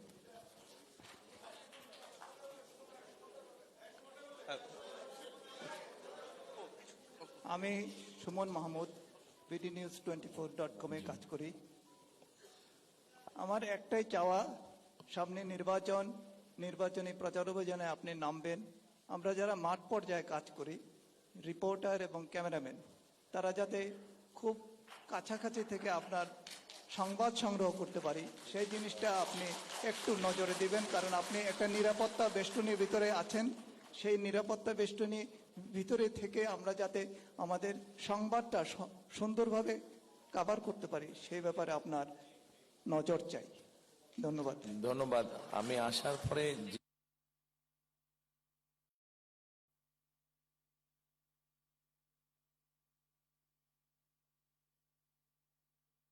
রাখা সম্ভব হবে, তবে নিশ্চয়ই আপনার পরামর্শটি আমি অবশ্যই আমার যারা থাকবেন সাথে তাদেরকে আমি বিষয়টি বলবো। ধন্যবাদ। বিসমিল্লাহির রহমানির রহিম। আমি সাইদুর রহমান, দৈনিক ইত্তেফাকের রাজনীতি ও নির্বাচন বিষয়ক সম্পাদক। আমি একটি বিষয় হলো আপনাকে একটু বলতে চাই, সেটি হলো যে জানেন যে বিগত 17 বছর বাংলাদেশের নির্বাচন ব্যবস্থাপনা ধ্বংস করে ফেলা হয়েছিল। সেই ধ্বংস থেকে আগামীতে একটি নির্বাচন অনুষ্ঠিত হতে যাচ্ছে। কিন্তু আমি একজন মাঠের সংবাদকর্মী হিসেবে, যেটি অবজারভেশন আমার ব্যক্তিগতভাবে, বাংলাদেশে প্রায় 42 বছর বয়সী যে ভোটার, 0 থেকে 42, প্রায় 7 কোটি ভোটার আছে আমাদের 42 বছর বয়সী, এবং প্রবীণ ভোটার হলো 2 কোটি। কিন্তু আমি সারা দেশের যেটি আমি বিশ্লেষণ করে দেখলাম যে এই তরুণ ভোটারদের সাথে বিএনপির সিনিয়র নেতাদের কোনো একটি গ্যাপ আছে মনে হয় কোনো একটি জায়গায়। কারণ বাংলাদেশের গণতন্ত্র এবং সার্বভৌমত্বের সাথে আগামীতে বিএনপির ক্ষমতা আসাটা অত্যন্ত জরুরি। কিন্তু আমাদের কেন মনে হলো যে একজন সংবাদকর্মী হিসেবে আমার মনে হয়েছে যে বিএনপি যারা নমিনেশন পেয়েছেন, এই নমিনিরা বা যারা প্রার্থী, সংসদীয় প্রার্থী, ওনাদের সাথে এই তরুণ ভোটারদের একটি গ্যাপ আছে। এই জায়গা অবশ্যই আমার মনে একটু আপনি নজর দিবেন দয়া করে। আরেকটি বিষয় বলবো যে আপনার পাশে আমাদের মহাসচিব মহোদয় বসে আছেন। আমরা ওনাকে প্রেস ক্লাবেই, আমাদের জাতীয় প্রেস ক্লাবে অসম্মানিত হতে দেখেছি আমরা। আমাদের বিগত 17 বছরের সাংবাদিকতা সাহেব গুলাম বিবি সাহেবের যে বাক ছিল, মানে এরশাদের আমলের, মানে আমাদের মহাসচিব মহোদয়কে যেভাবে আক্রান্ত হতে দেখেছি, আমরা আগামীতে চাই যে বিএনপি যদি ক্ষমতা আসে জনগণের ভোটে, সেক্ষেত্রে আমার মানে এই ধরনের কোনো আক্রমণজনক কোনো রাজনৈতিক দলের নেতা না হয় এবং আমাদের প্রবীণ সাংবাদিকরা, এবং সেক্ষেত্রে আমি বিএনপির কোনো পরিকল্পনা আছে কিনা যে 60 বছর বয়স হওয়ার পরে অনেকে দেখা গেলো যে বেকারের ভিতরে পড়ে যায় বা নানান ধরনের সংকটে পড়ে, সেক্ষেত্রে সরকারিভাবে কোনো পেনশনের ব্যবস্থা বিশেষ করে সাংবাদিক করার কোনো প্ল্যানিং আপনার আছে কিনা? ধন্যবাদ আপনাকে। আপনার প্রথম কনসার্নটা আমি আমাদের যারা সংসদ নির্বাচনে অংশগ্রহণ করছেন তাদের কাছে পৌঁছে দিব। দ্বিতীয় যেই বিষয়টি বলছেন, এরকম প্রত্যেকটি শ্রেণী পেশা মানুষের বিভিন্ন রকম দাবি দাওয়া, বিভিন্ন সমস্যা আছে।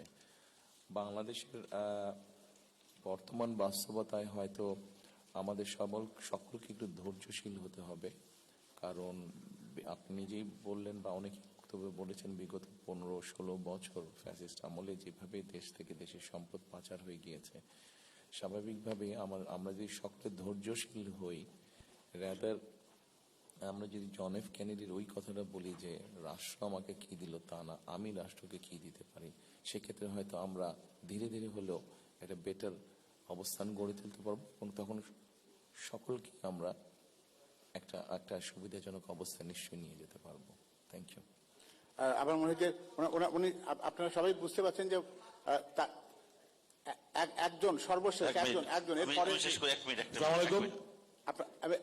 একটু একটু একটু প্লিজ, আপনারা জানেন যে চেয়ারম্যান মহোদয়ের ঠিক গলাটা ঠিক কথা বলার মতন খুবই উপযুক্ত না। আমরা পরে যদি তার কথা বেশি করে শুনতে চাই তাহলে তার প্রতি আপনাদের করতে হবে। কোয়েশ্চেন করবো না, কিছু ইনফরমেশন দিতে চাই, সুযোগ হয় না তো, আমরা তৃণমূলে থাকি, সুযোগ হয় না।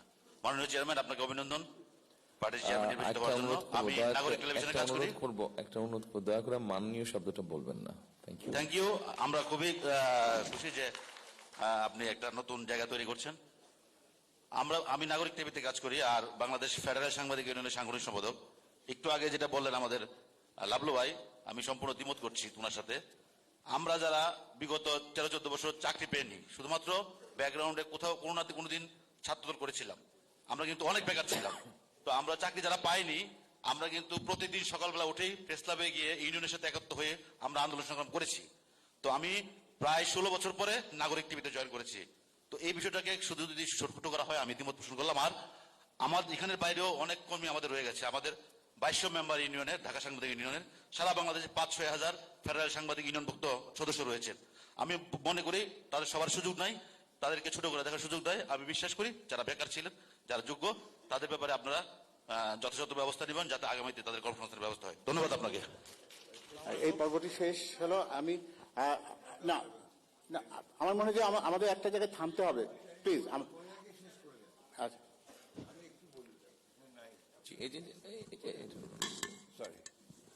অত্যন্ত দুঃখিত যে আমরা সবাইকে সুযোগ দিতে পারছি না, কারণ আমাদের চেয়ারম্যান মহোদয়ের এর পরেই একজন বিদেশির সঙ্গে একটা আপনার অ্যাপয়েন্টমেন্ট আছে।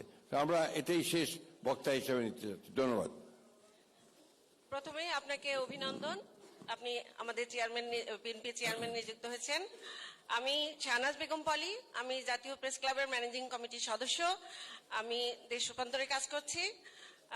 আমি নারীদের বিষয়ে যে প্রত্যাশাটা আপনার কাছে করছি, জাতীয় স্থানীয় পর্যায়ে এবং গণমাধ্যমে নারীদের জন্য সম্পৃক্ততা বাড়ে সেদিকে আপনি নজর রাখবেন এবং তারা যেন নিরাপদে কাজ করার সুযোগ পায় এবং তারা যেন একটু আপার লেভেলে একটু কাজ করার সুযোগ পায়, নারীরা যেন আরো বিকশিত হতে পারে। গণমাধ্যমের নারীদের প্রতিও আপনার জন্য একটা দৃষ্টিভঙ্গি থাকে, সেদিকে খেয়াল রাখবেন। ধন্যবাদ। ধন্যবাদ। আমার এবার মনে হয় যে আমরা একটা প্রাণবন্ত একটা মত বিনিময়, শুভেচ্ছা বিনিময় অনুষ্ঠান এটি হয়েছে। উপস্থিত সুধীবৃন্দ যারা এতে অংশগ্রহণ করেছেন তাদের সকলকে ধন্যবাদ। সবাই কথা বলতে চেয়েছিলেন, সেটি আমাদের অপারগতা যে সবাইকে এখানে সংশ্লিষ্ট করা সম্ভব হয়নি, সেটি সময়ের কারণে কোনো এটা উনি বক্তব্য প্রদানের সময় উনি ওনার কথা বলবেন, আমরা একটু সবাই শান্ত হই। আর সবাইকে ধন্যবাদ জানাতে চাই, যারা পেছনে ক্যামেরায় যারা আছেন, যারা অনলাইনে যারা দেখছেন এবং সুধীবৃন্দ সবাইকে ধন্যবাদ জানাই এই পর্যায়ে বক্তব্য রাখার জন্য। যাকে অনুরোধ করবো, আমরা জানেন যে সাধারণত বাংলাদেশের প্রবণতা হচ্ছে যে শেষ বক্তার আগে অনেক লম্বা বিশেষণের ফুলঝুরি ঝরে, অনেক লম্বা হয় সেটি, আমরা সেটি করতে যাচ্ছি না। বক্তব্য রাখবেন জনাব তারেক রহমান।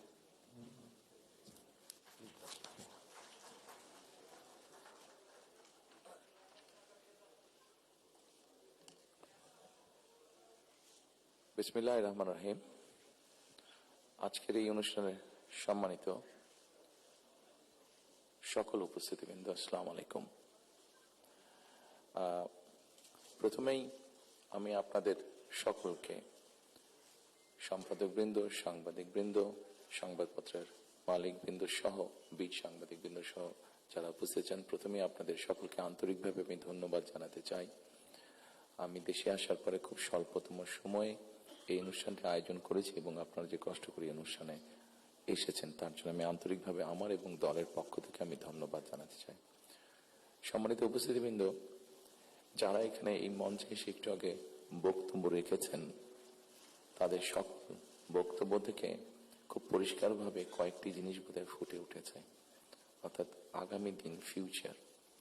এবং ফিউচারটাকে যদি আমরা 2-3 ভাগে ভাগ করি তাহলে একটি দেখতে পাচ্ছি, সেটি ব্যক্তি হিসাবেই হোক অথবা একজন সংবাদ কর্মী হিসাবেই হোক, আপনার স্বাধীনতা, আপনার নিরাপত্তা। আমরা আরেকটি জিনিস মনে হয় আমার চোখে যেটা পড়েছে যারা বক্তব্য রেখেছেন, সেটি হচ্ছে যে গণতান্ত্রিক বা রাজনৈতিক যে অধিকারটি মানুষের, আপনার, আমার, আমাদের সকলের, সেটির ব্যাপারে একটা কনসার্ন সকলে এক্সপ্রেস করেছেন। এবং খুব সম্ভবত একজন বক্তাই এখানে একটি কথা বলেছেন, সেটি হচ্ছে যে আগামী দিন, ফিউচারটা কেমন হবে। আমি দেশে অনেকদিন থাকতে পারিনি, কি কারণে সে প্রসঙ্গে গেলাম না, আপনাদের কম বেশি ধারণা আছে। তবে সারাক্ষণই দেশের সাথে আমার যোগাযোগ ছিল। দেশের মানুষের সাথে কি হয়েছে, এখানে মাহমুদুর রহমান সাহেব বলেছেন একটি উদাহরণ দিয়ে, ওনার প্রতি পূর্ণ সম্মান রেখে আমি বলতে চাইছি, ওনার সাথে ওনার রক্তমাখা ছবি এখনো আমার চোখের সামনে ভাসে। কাজেই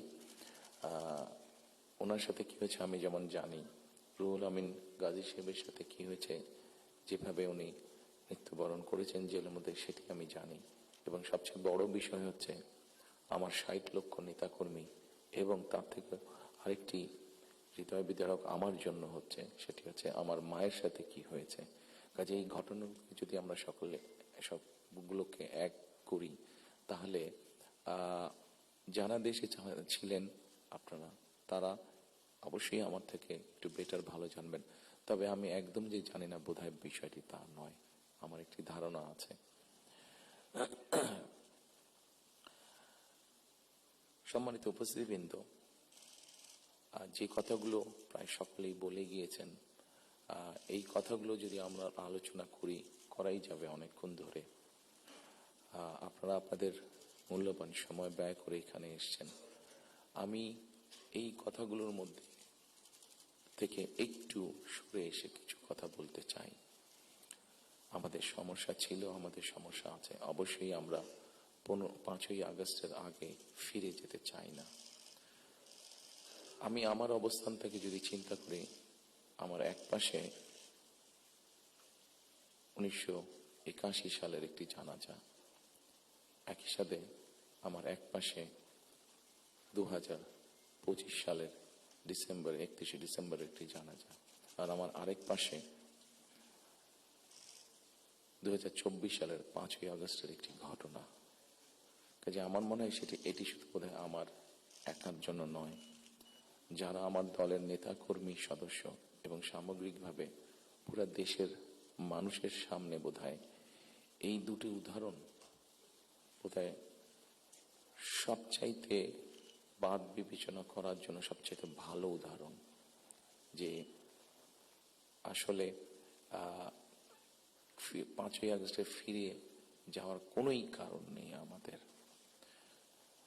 প্রিয় উপস্থিতিবৃন্দ, হিংসা, প্রতিশোধ, প্রতিহিংসা একটি মানুষ, একটি দল বা যেভাবে আমরা বিবেচনা করি, তার পরিণতি কি হতে পারে আমরা দেখেছি 5ই আগস্ট।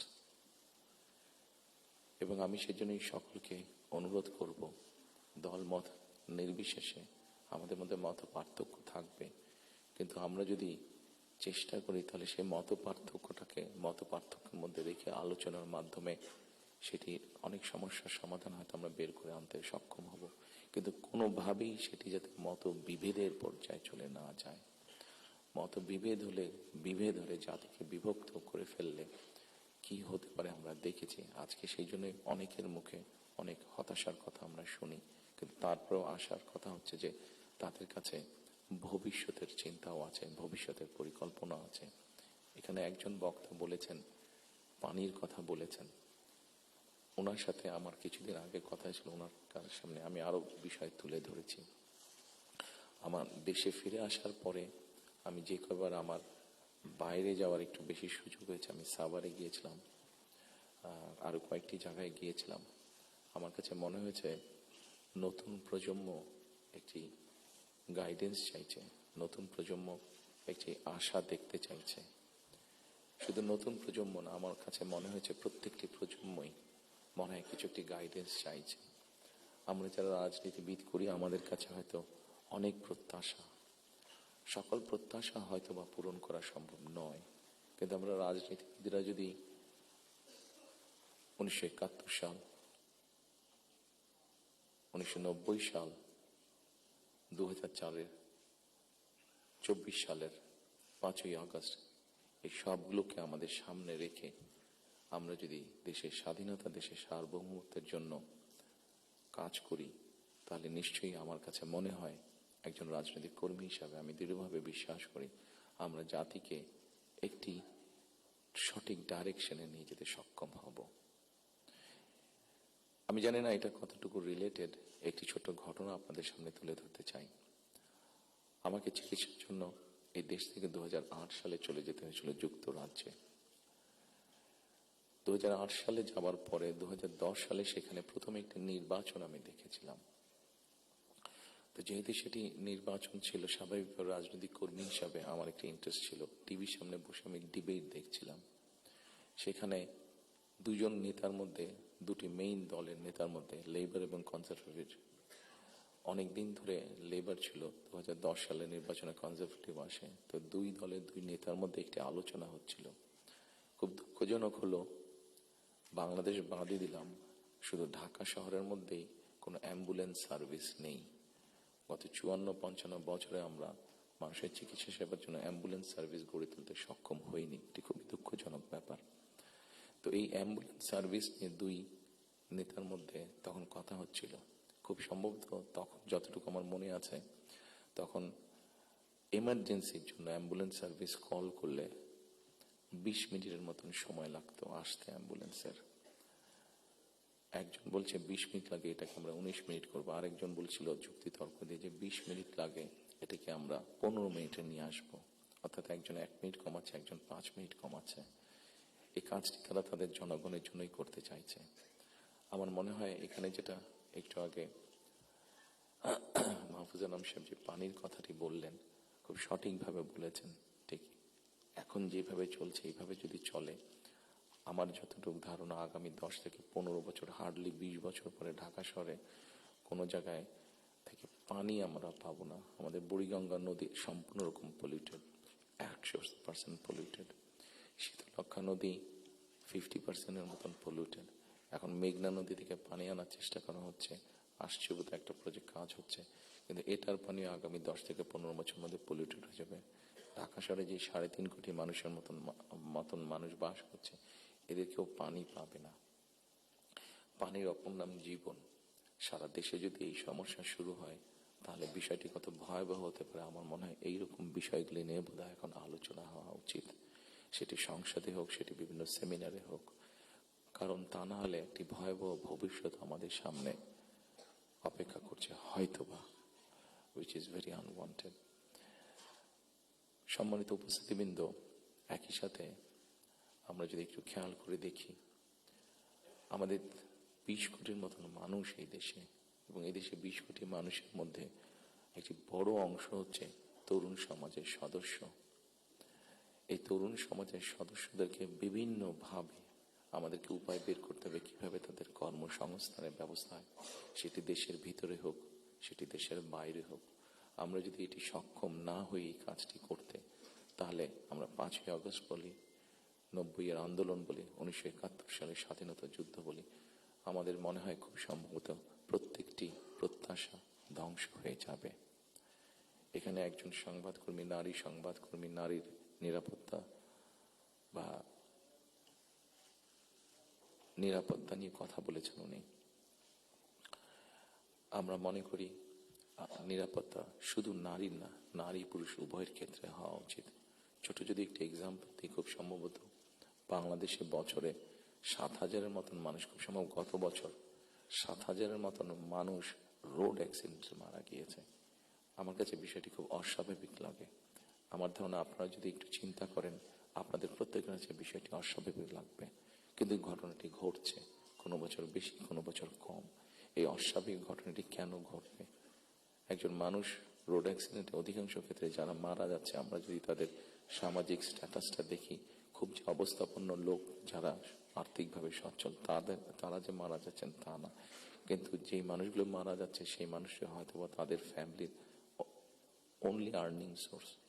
মারা যাওয়ার পরে সেই ফ্যামিলিটির কি হচ্ছে, অথবা লোকটি যদি পঙ্গু হয়ে যায়, মানুষটি যদি পঙ্গু হয়ে যায়, তাহলে তার ফ্যামিলির উপরে কি হচ্ছে, এই বিষয়টি বোধহয় আমাদেরকে নজরে আনা উচিত। এরকম অনেকগুলো বিষয় আছে, যে বিষয়গুলো আমার মনে হয় রাজনৈতিক দলগুলোর মধ্যে চিন্তা ভাবনা হওয়া উচিত। এখানে শাইখ সিরাজ সাহেব বসে আছেন, ওনার একটি বিখ্যাত প্রোগ্রাম আছে কৃষি সংক্রান্ত। আমাদের দেশে কৃষকদের কি অবস্থা এখন, সেই বিষয়টি বোধহয় আমাদেরকে বিবেচনা করা উচিত। উনি ভালো বলতে পারবেন। আমার যতটুকু ধারণা আছে যে মানে সরাসরি জমিতে কৃষিকাজের সাথে জড়িত জমির মালিক এরকম কৃষকের সংখ্যা প্রবাবলি 1.5 কোটির মতন সারা বাংলাদেশে, 1,50,00,000 মতন। এর মধ্যেও ডিফারেন্ট ক্যাটাগরির কৃষক আছে। এই কৃষকদের বিভিন্ন অসহায়ত্বের নিউজ আপনাদের সংবাদপত্রে প্রকাশ হয়, বিভিন্ন সময় আপনাদের খবরেই প্রকাশিত হয়েছে, বিভিন্ন সময় সেটি ইলেকট্রনিক মিডিয়া হোক, সেটি মেইন মিডিয়া প্রিন্টেড মিডিয়াতেই হোক, প্রকাশিত হয়েছে। এদের ব্যাপারে আমি আমার বিগত সরকারের কথা বলবো, আমার দলের বিগত সরকারের কথা বলবো। সেই সরকার বিভিন্ন সময় বিভিন্ন পদক্ষেপ গ্রহণ করেছে। এত বিশাল সংখ্যক মানুষ, যারা 20 কোটি মানুষের খাওয়া পড়ার ব্যবস্থা করছে, খাওয়ার অন্যের সংস্থান করছে, সেই এত বড় সমাজটাকে কিভাবে সাপোর্ট দেওয়া যায়, তাদের হয়তো সেভাবে বলার সুযোগ নেই। এখানে আপনারা সংবাদপত্রের যারা কর্মী আছেন, আপনারা আপনাদের কিছু সমস্যার কথা বলেছেন। আপনাদের সমস্যাটা আমাদের জন্য শুনতে জানতে সহজ হয়, বিকজ আমাদের জন্য একটা ভেন্যু আছে যেখানে আমরা আলাপ করতে পারি। কিন্তু ওই কৃষকগুলো যাদের কোনো ভেন্যু নেই, যারা এরকম একটা প্রোগ্রাম অর্গানাইজ করতে পারছে না, তারা কিভাবে বলবে কথাগুলো? কাজে তাদের কথাটাও তো আমাদেরকে জানতে হবে। কাজে এই বিষয়গুলি সম্মানিত উপস্থিতিবৃন্দ, আমার মনে হয় এই সকল এরকম আরো অনেকগুলো বিষয় আছে। আমরা নারীর স্বাধীনতার কথা বলছি। বেগম রোকেয়া নারীর শিক্ষার জন্য আন্দোলন করেছিলেন। মরহুমা বেগম খালেদা জিয়া নারীদের শিক্ষার ব্যাপারটা নিশ্চিত করেছিলেন। পরবর্তীতে আগামী নির্বাচনে ইনশাল্লাহ জনগণের ম্যান্ডেট নিয়ে আমরা সরকার গঠনে সক্ষম হলে আমাদের একটি পরিকল্পনা রয়েছে, এই যেই নারীরা শিক্ষিত হয়েছে এদেরকে অর্থনৈতিকভাবে স্বাবলম্বী করে গড়ে তোলা। একটু আগে আমি যে ফ্যামিলি কার্ডটা বলেছিলাম, সেটির লক্ষ্য বা উদ্দেশ্য হচ্ছে সেটাই, এই নারী সমাজকে গড়ে তোলা। আমাদের হিসাব মতে বাংলাদেশে 4 কোটি ফ্যামিলি আছে। আমরা যদি পরিবার হিসাবে ভাগ করি, এবারে যে একটি পরিবারে 5 জন করে সদস্য ধরা হয়েছে। আমরা এই ফ্যামিলি কার্ডটি আপনাদের সামনে একটু তুলে ধরতে চাইছি, আমাদের পরিকল্পনাগুলো।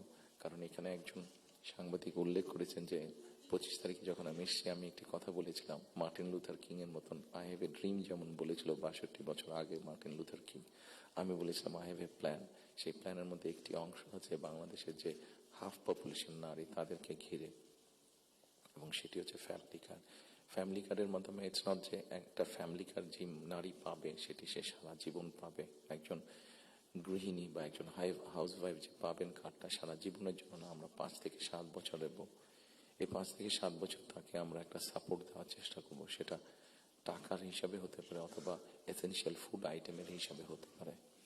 কারণ আমরা দেখেছি যে একজন নারী বা একজন স্ত্রীকে বা একজন গৃহিণীকে যদি একটি সাপোর্ট দেওয়া হয়, সেটি সে তার ফ্যামিলির জন্য সঠিকভাবে খরচ করে দেন একজন পুরুষ।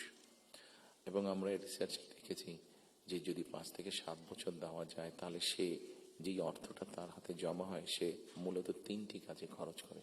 প্রথমত তার ফ্যামিলির স্বাস্থ্যের পেছনে, দ্বিতীয়ত তার ফ্যামিলির ছেলে মেয়েদের শিক্ষার পিছনে, তৃতীয়ত সে যে অর্থটা জমা করতে পারে সেটি সে ছোট ছোট ভাবে ইনভেস্ট করে।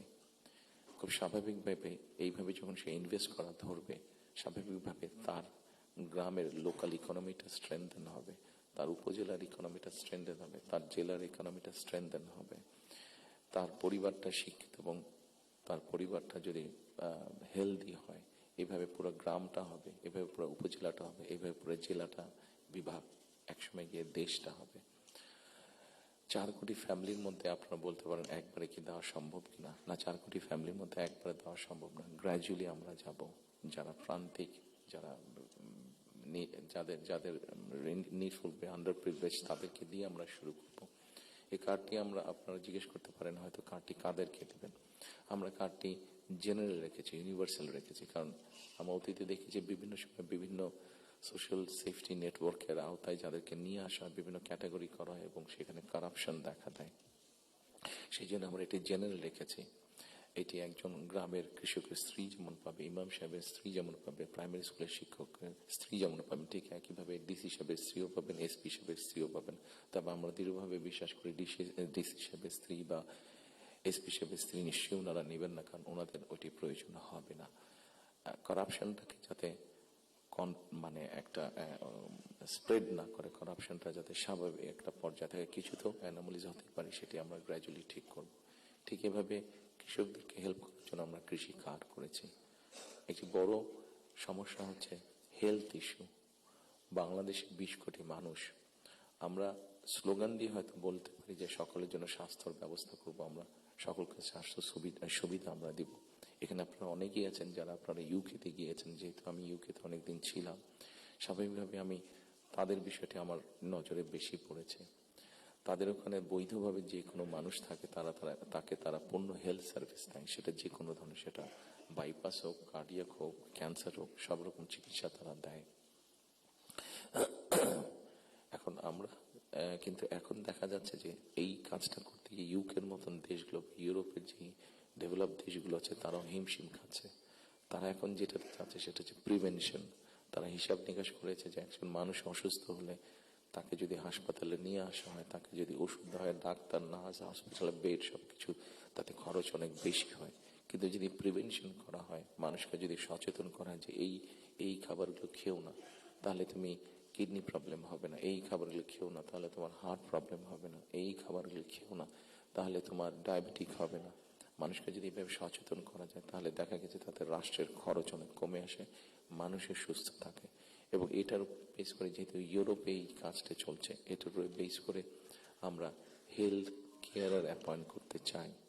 এবং এই হেলথ কেয়ারের অ্যাপয়েন্টের আরেকটি মূল লক্ষ্য উদ্দেশ্য হচ্ছে এরা যেরকম বেসিক ট্রেনিং পাওয়ার পরে গিয়ে মানুষকে সচেতন করবে, অ্যাট দ্য সেম টাইম সম্মানিত উপস্থিতিবৃন্দ, আরেকটি বিষয় বোধহয় আমাদের নজরে খুব আনা প্রয়োজন।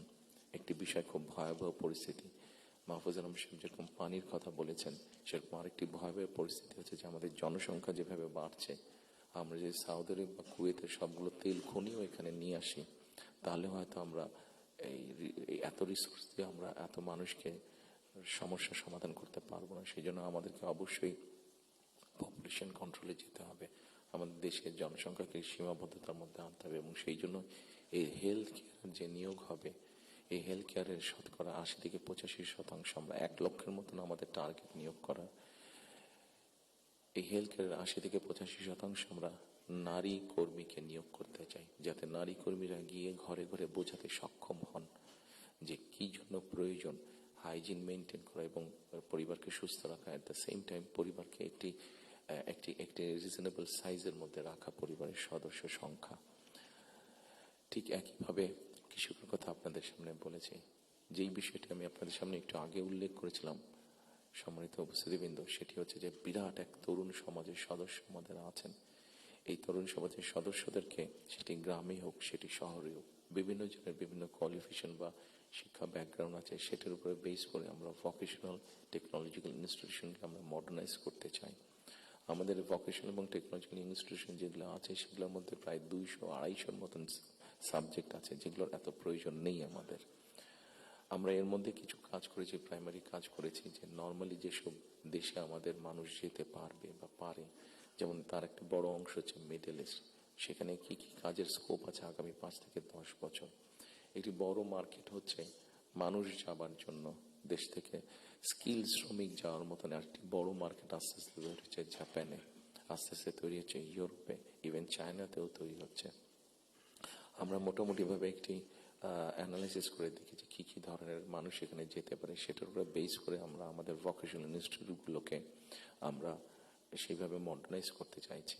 আপনারা নিশ্চয়ই খেয়াল করেছেন, যেহেতু আপনারা সংবাদ কর্মী, আপনারা নিশ্চয়ই খেয়াল করেছেন গত কয়েকদিনে আমার সাথে বেশ কিছু বিদেশি ডিপ্লোমেট দেখা করেছেন। ওনাদের মধ্যে যে সকল দেশগুলো এই ভোকেশনাল এবং টেকনিক্যাল ইনস্টিটিউশনে ওনারা অনেক ডেভেলপ, তাদেরকে আমরা বলেছি যে আপনাদেরকে এই সাহায্যগুলো সহযোগিতা করতে হবে। ওনারা খুশি মনে আমাদেরকে বলেছেন যে ওনারা এই ব্যাপারে সহযোগিতা করবেন। আমরা যদি আমাদের ছেলেদেরকে, এই মুহূর্তে 8 থেকে 10 লক্ষ মানুষ প্রতি বছর বিদেশে যাচ্ছে, তার মধ্যে প্রায় 6.5-7 লক্ষ মানুষ মধ্যপ্রাচ্যে যাচ্ছে, কিন্তু আপনারা যদি খেয়াল করে দেখেন যে তারা যে যাচ্ছেন মধ্যপ্রাচ্যে, তারা কিন্তু আনস্কিল্ড হিসেবে যাচ্ছেন। তাদেরকে যদি আমরা কিছুটা ভাষা শিখিয়ে দিতে পারি এবং সেখানে যেই কাজগুলোতে তারা যাচ্ছেন সেগুলোর ব্যাপারে মিনিমাম ট্রেনিং দিয়ে দিতে পারি, তাহলে কিন্তু গিয়ে তারা ওখানে বেটার করতে সক্ষম হবেন। ঠিক এইভাবে যদি আমরা রিসার্চ করে যদি মার্কেটগুলোকে বের করতে পারি, তাহলে দেশের বাইরে আমরা বহু সংখ্যক অ্যাকাউন্ট, যে 8 থেকে 10 লাখ, অ্যাবাউট 1 মিলিয়ন মানুষ বিদেশে যাচ্ছে, এটাকে খুব সহজে 2 থেকে 3 বছরের মধ্যে পসিবলি 1.5 to 2 মিলিয়ন করা যাবে। 15 থেকে 20 লক্ষ মানুষ করা যাবে। এবং 15 থেকে 20 লক্ষ মানুষ শুধু যাচ্ছেন না, তাদেরকে যদি ট্রেনিং এবং ল্যাঙ্গুয়েজ দিয়ে আমরা পাঠাতে পারি, তাহলে ভ্যালু অ্যাড হবে। এখন যদি কেউ $100 আর্ন করে মাসে, ইজিলি সেটা $300 নিয়ে আসতে পারবো, তাহলে বৈদেশিক মুদ্রার একটা বিশাল অংশ আমরা আনতে পারবো, যেটা দিয়ে আমরা কাজ করতে পারবো। আপনারা যেরকম বিভিন্ন বিষয়ে উল্লেখ করেছেন, বিভিন্ন দাবি দেওয়ার, সেই জিনিসগুলো আমরা পূরণ করতে পারবো। আমরা একটি জিনিস বিবেচনা করছি, এই মুহূর্তে এখন যদি আমরা দেখি আমাদের বৈদেশিক মুদ্রা উপার্জনের রাস্তা মূলত দুটি, একটি হচ্ছে গার্মেন্টস এবং একটি হচ্ছে আমাদের রিমিটেন্স, যেটা প্রবাসীরা পাঠিয়ে থাকেন কষ্ট করে। এইটির সংখ্যাকে আমরা বাড়াতে চাচ্ছি। আমরা একটি চিন্তা ভাবনা করেছি, এর মধ্যে নিজেদের মধ্যে আমরা আলাপ করেছি যে কোনো উদ্যোক্তা যদি একটি ইন্ডাস্ট্রি বা ফ্যাক্টরি সেট করেন, যেটির শতকরা 100 ভাগ পণ্য বিদেশে রফতানি হবে। যেমন কেউ যদি বলেন যে আমি এই কলমটি তৈরি করবো, কিন্তু এটা not for local market, absolutely for export market, তাহলে আমরা তাদেরকে বন্ডেড ফ্যাসিলিটি দেওয়ার কথা চিন্তা করছি।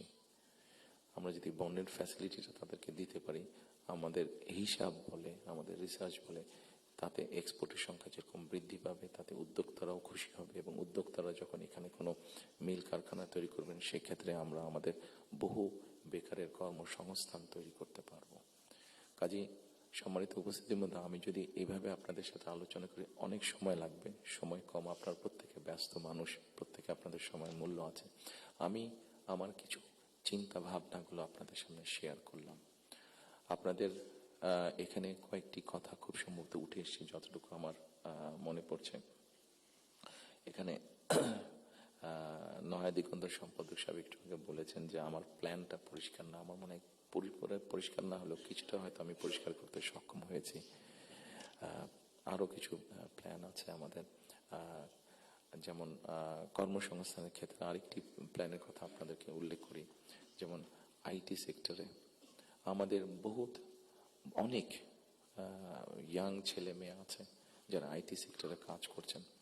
আমরা স্বৈরাচারের সময় দেখেছি বাংলাদেশের বিভিন্ন জায়গায় আইটি পার্কের নামে কতগুলা বড় বড় বিল্ডিং তৈরি করা হয়েছে, কিন্তু এখনই আমি কিছু পত্রিকার পাতায় নিউজ দেখেছি, গত 2-1 বছর আগেও নিউজ দেখেছি, 2-3 বছর আগে নিউজ দেখেছি, যে পার্কগুলো অনেক ক্ষেত্রে দেখা যাচ্ছে যে অসামাজিক কাজ হচ্ছে, অথবা সেখানে কমিউনিটি সেন্টার হচ্ছে, অর্থাৎ আইটি পার্ক বলতে যাবো যে তার বিন্দু কোনো কিছুই সেখানে নেই।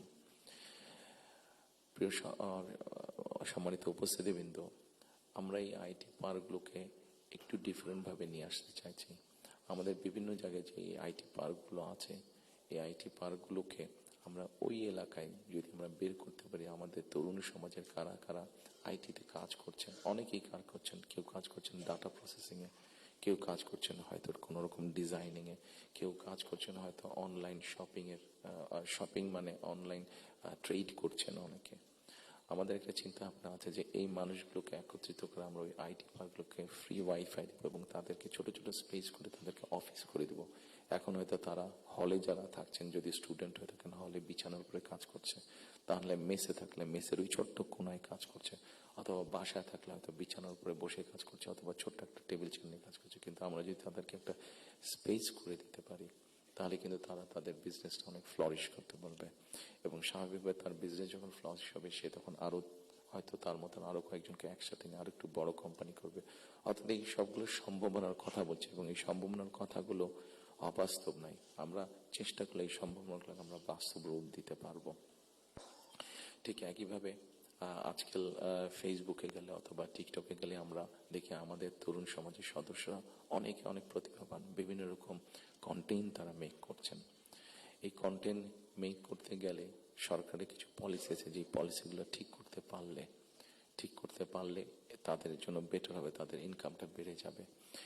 ইন্টারন্যাশনাল গেটওয়ে যে আছে, যেখানে কারেন্সি আসে বা যায়, এখানে কিছু সমস্যা আছে, পেপাল সহ এরকম যেগুলো আছে, আমরা এরই মধ্যে তাদের সাথে কথা বলেছি যে কিভাবে এই সমস্যাগুলো সমাধান করা যায়। অর্থাৎ যারা আমাদের অনলাইনে কাজ করবে বা কন্টেন্ট মেক করবে, এরা যে যাবে, এরা যে অ্যাড হবে, যে ইনকামটাতে আসবে, সেটা কিভাবে সহজে তাদের কাছে এসে পৌঁছতে পারে, এই ব্যাপারে আমরা তাদের সাথে মোটামুটিভাবে আলাপ করেছি।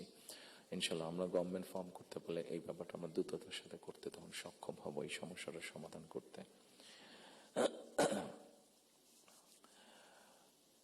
সম্মানিত উপস্থিতিবৃন্দ, আমাদের সামনে আপনারা এখানে অনেকে উপস্থিত আছেন যাদের অনেক লম্বা অভিজ্ঞতা আছে দেশ স্বাধীনের পর থেকে। আমাদের দেশ স্বাধীনের পর থেকে অনেক উথাল পাতাল ঝড় অনেক হয়েছে রাজনৈতিক অঙ্গন থেকে অর্থনৈতিক অঙ্গনে। এখানে একজন বক্তা বলে গিয়েছেন যে সামনে আমাদের চ্যালেঞ্জ আছে। একজন রাজনৈতিক কর্মী হিসাবে আমার কাছে মনে হয় সামনে আমাদের অনেক কঠিন চ্যালেঞ্জ আছে, আমাদের মধ্যে বিভিন্ন রকম মত পার্থক্য আছে। একজন রাজনৈতিক কর্মী হিসাবে আজকে আপনাদের কাছে এবং আপনাদের মাধ্যমে সকল রাজনৈতিক দলের সদস্যদের কাছে, সামগ্রিকভাবে সমাজের সকল মানুষের কাছে আমি একটি বিনীত আহ্বান রাখতে চাই যে আমাদের বিভিন্ন মত পার্থক্যগুলো নিয়ে যাতে আমরা আলোচনা করতে পারি, আলাপ করতে পারি। আমাদেরকে যে কোনো মূল্যে ডেমোক্রেটিক প্রসেস, যেটা আমরা 12 তারিখ থেকে ইনশাল্লাহ শুরু করতে যাচ্ছি। এখানে এনটিভির আমাদের ওনার নামটা আমি জি জহিরুল আলম সাহেব অনেক আগে আমার একটা ইন্টারভিউ নিয়েছিলেন। আমি ওনাকে খুব সম্ভবত ওনাকে বলেছিলাম, অথবা মতি ভাই এখানে উপস্থিত আছেন, মানব জীবনের মতি ভাই, খুব সম্ভব ওনার ইন্টারভিউতে আমি বলেছিলাম যে আমাদেরকে যে কোনো মূল্যে হোক ডেমোক্রেটিক প্রসেসটা চালু রাখতে হবে, আমাদের জবাবদিহিতাটা চালু রাখতে হবে যে কোনো মূল্যে। সেটি জাতীয় পর্যায়ে হোক, সেটি লোকাল পর্যায়ে হোক, অর্থাৎ ইউনিয়ন পরিষদ নির্বাচন, পৌরসভার নির্বাচন, লোকাল পর্যায়ে হোক, সেটা কোনো ট্রেড বডির ইলেকশন হোক। আমার ব্যক্তি যেটা বিশ্বাস, আমরা যে কোনো মূল্যে যদি এই যে জবাবদিহিতাটা, গণতান্ত্রিক প্রসেসটা যদি আমরা কন্টিনিউ করতে পারি, অনেক বেগ হয়তো আসবে, অনেক কঠিন হবে, কিন্তু একটা সার্টেন টাইম পর পর আমরা যদি গণতান্ত্রিক প্রসেসটাকে কন্টিনিউ করে যেতে পারি, তাহলে নিশ্চয়ই আমরা অবস্থার পরিবর্তন ঘটাতে সক্ষম হব। এবং আরেকটি কথা, কাউকে আঘাত না করি আমি বলতে চাইছি, কোনো রাজনৈতিক দলের নেতা সদস্য কাউকে আমি আঘাত করতে চাইছি না। আমি আমার চিন্তাটা শুধু ওনাদের সামনে তুলে ধরতে চাইছি যে আসুন আমরা দেশের মানুষের শিক্ষা, দেশের মানুষের স্বাস্থ্য, দেশের নারীদের অধিকার, এম্পাওয়ারমেন্ট, কর্মসংস্থান, পরিবেশ, সবকিছু মিলিয়ে এই যে বিষয়গুলো, যেটি একটি সাধারণ মানুষের জন্য প্রযোজ্য, আমরা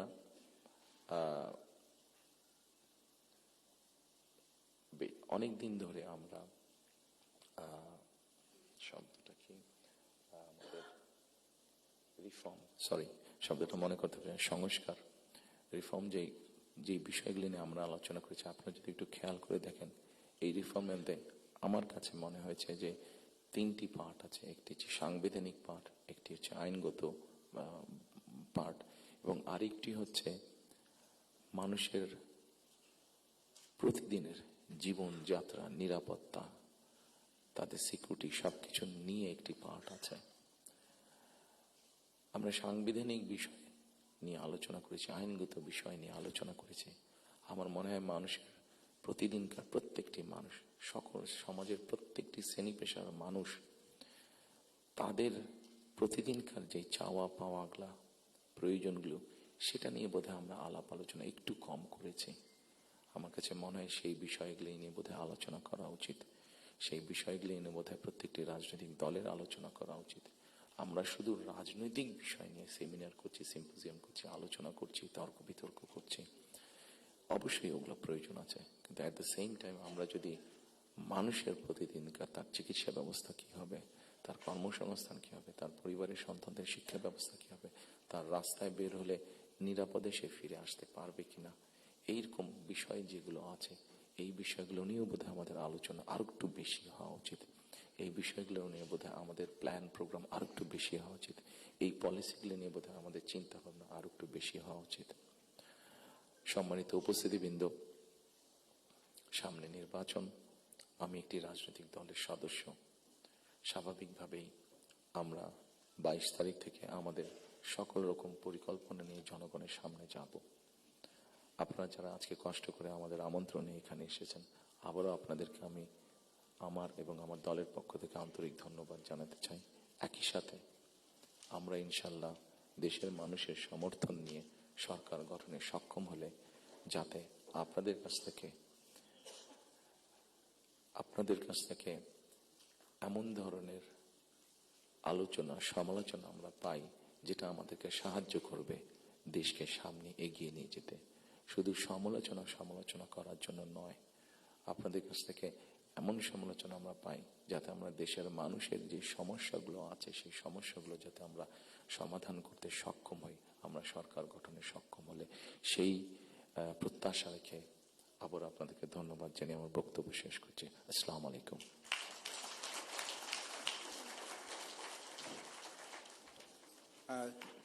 ধন্যবাদ চেয়ারম্যান জনাব তারেক রহমান। ধন্যবাদ উপস্থিতি একটি প্রাণবন্ত শুভেচ্ছা বিনিময় অনুষ্ঠান উপহার দেওয়ার জন্য। আমাদের এই অনুষ্ঠানের এই পর্বের এখানেই সমাপ্তি, এবং আপনাদের জন্য মধ্যাহ্ন ভোজনের ব্যবস্থা আছে। অনুগ্রহ করে আপনারা সেটিতে অংশগ্রহণ করবেন। সবাইকে ধন্যবাদ।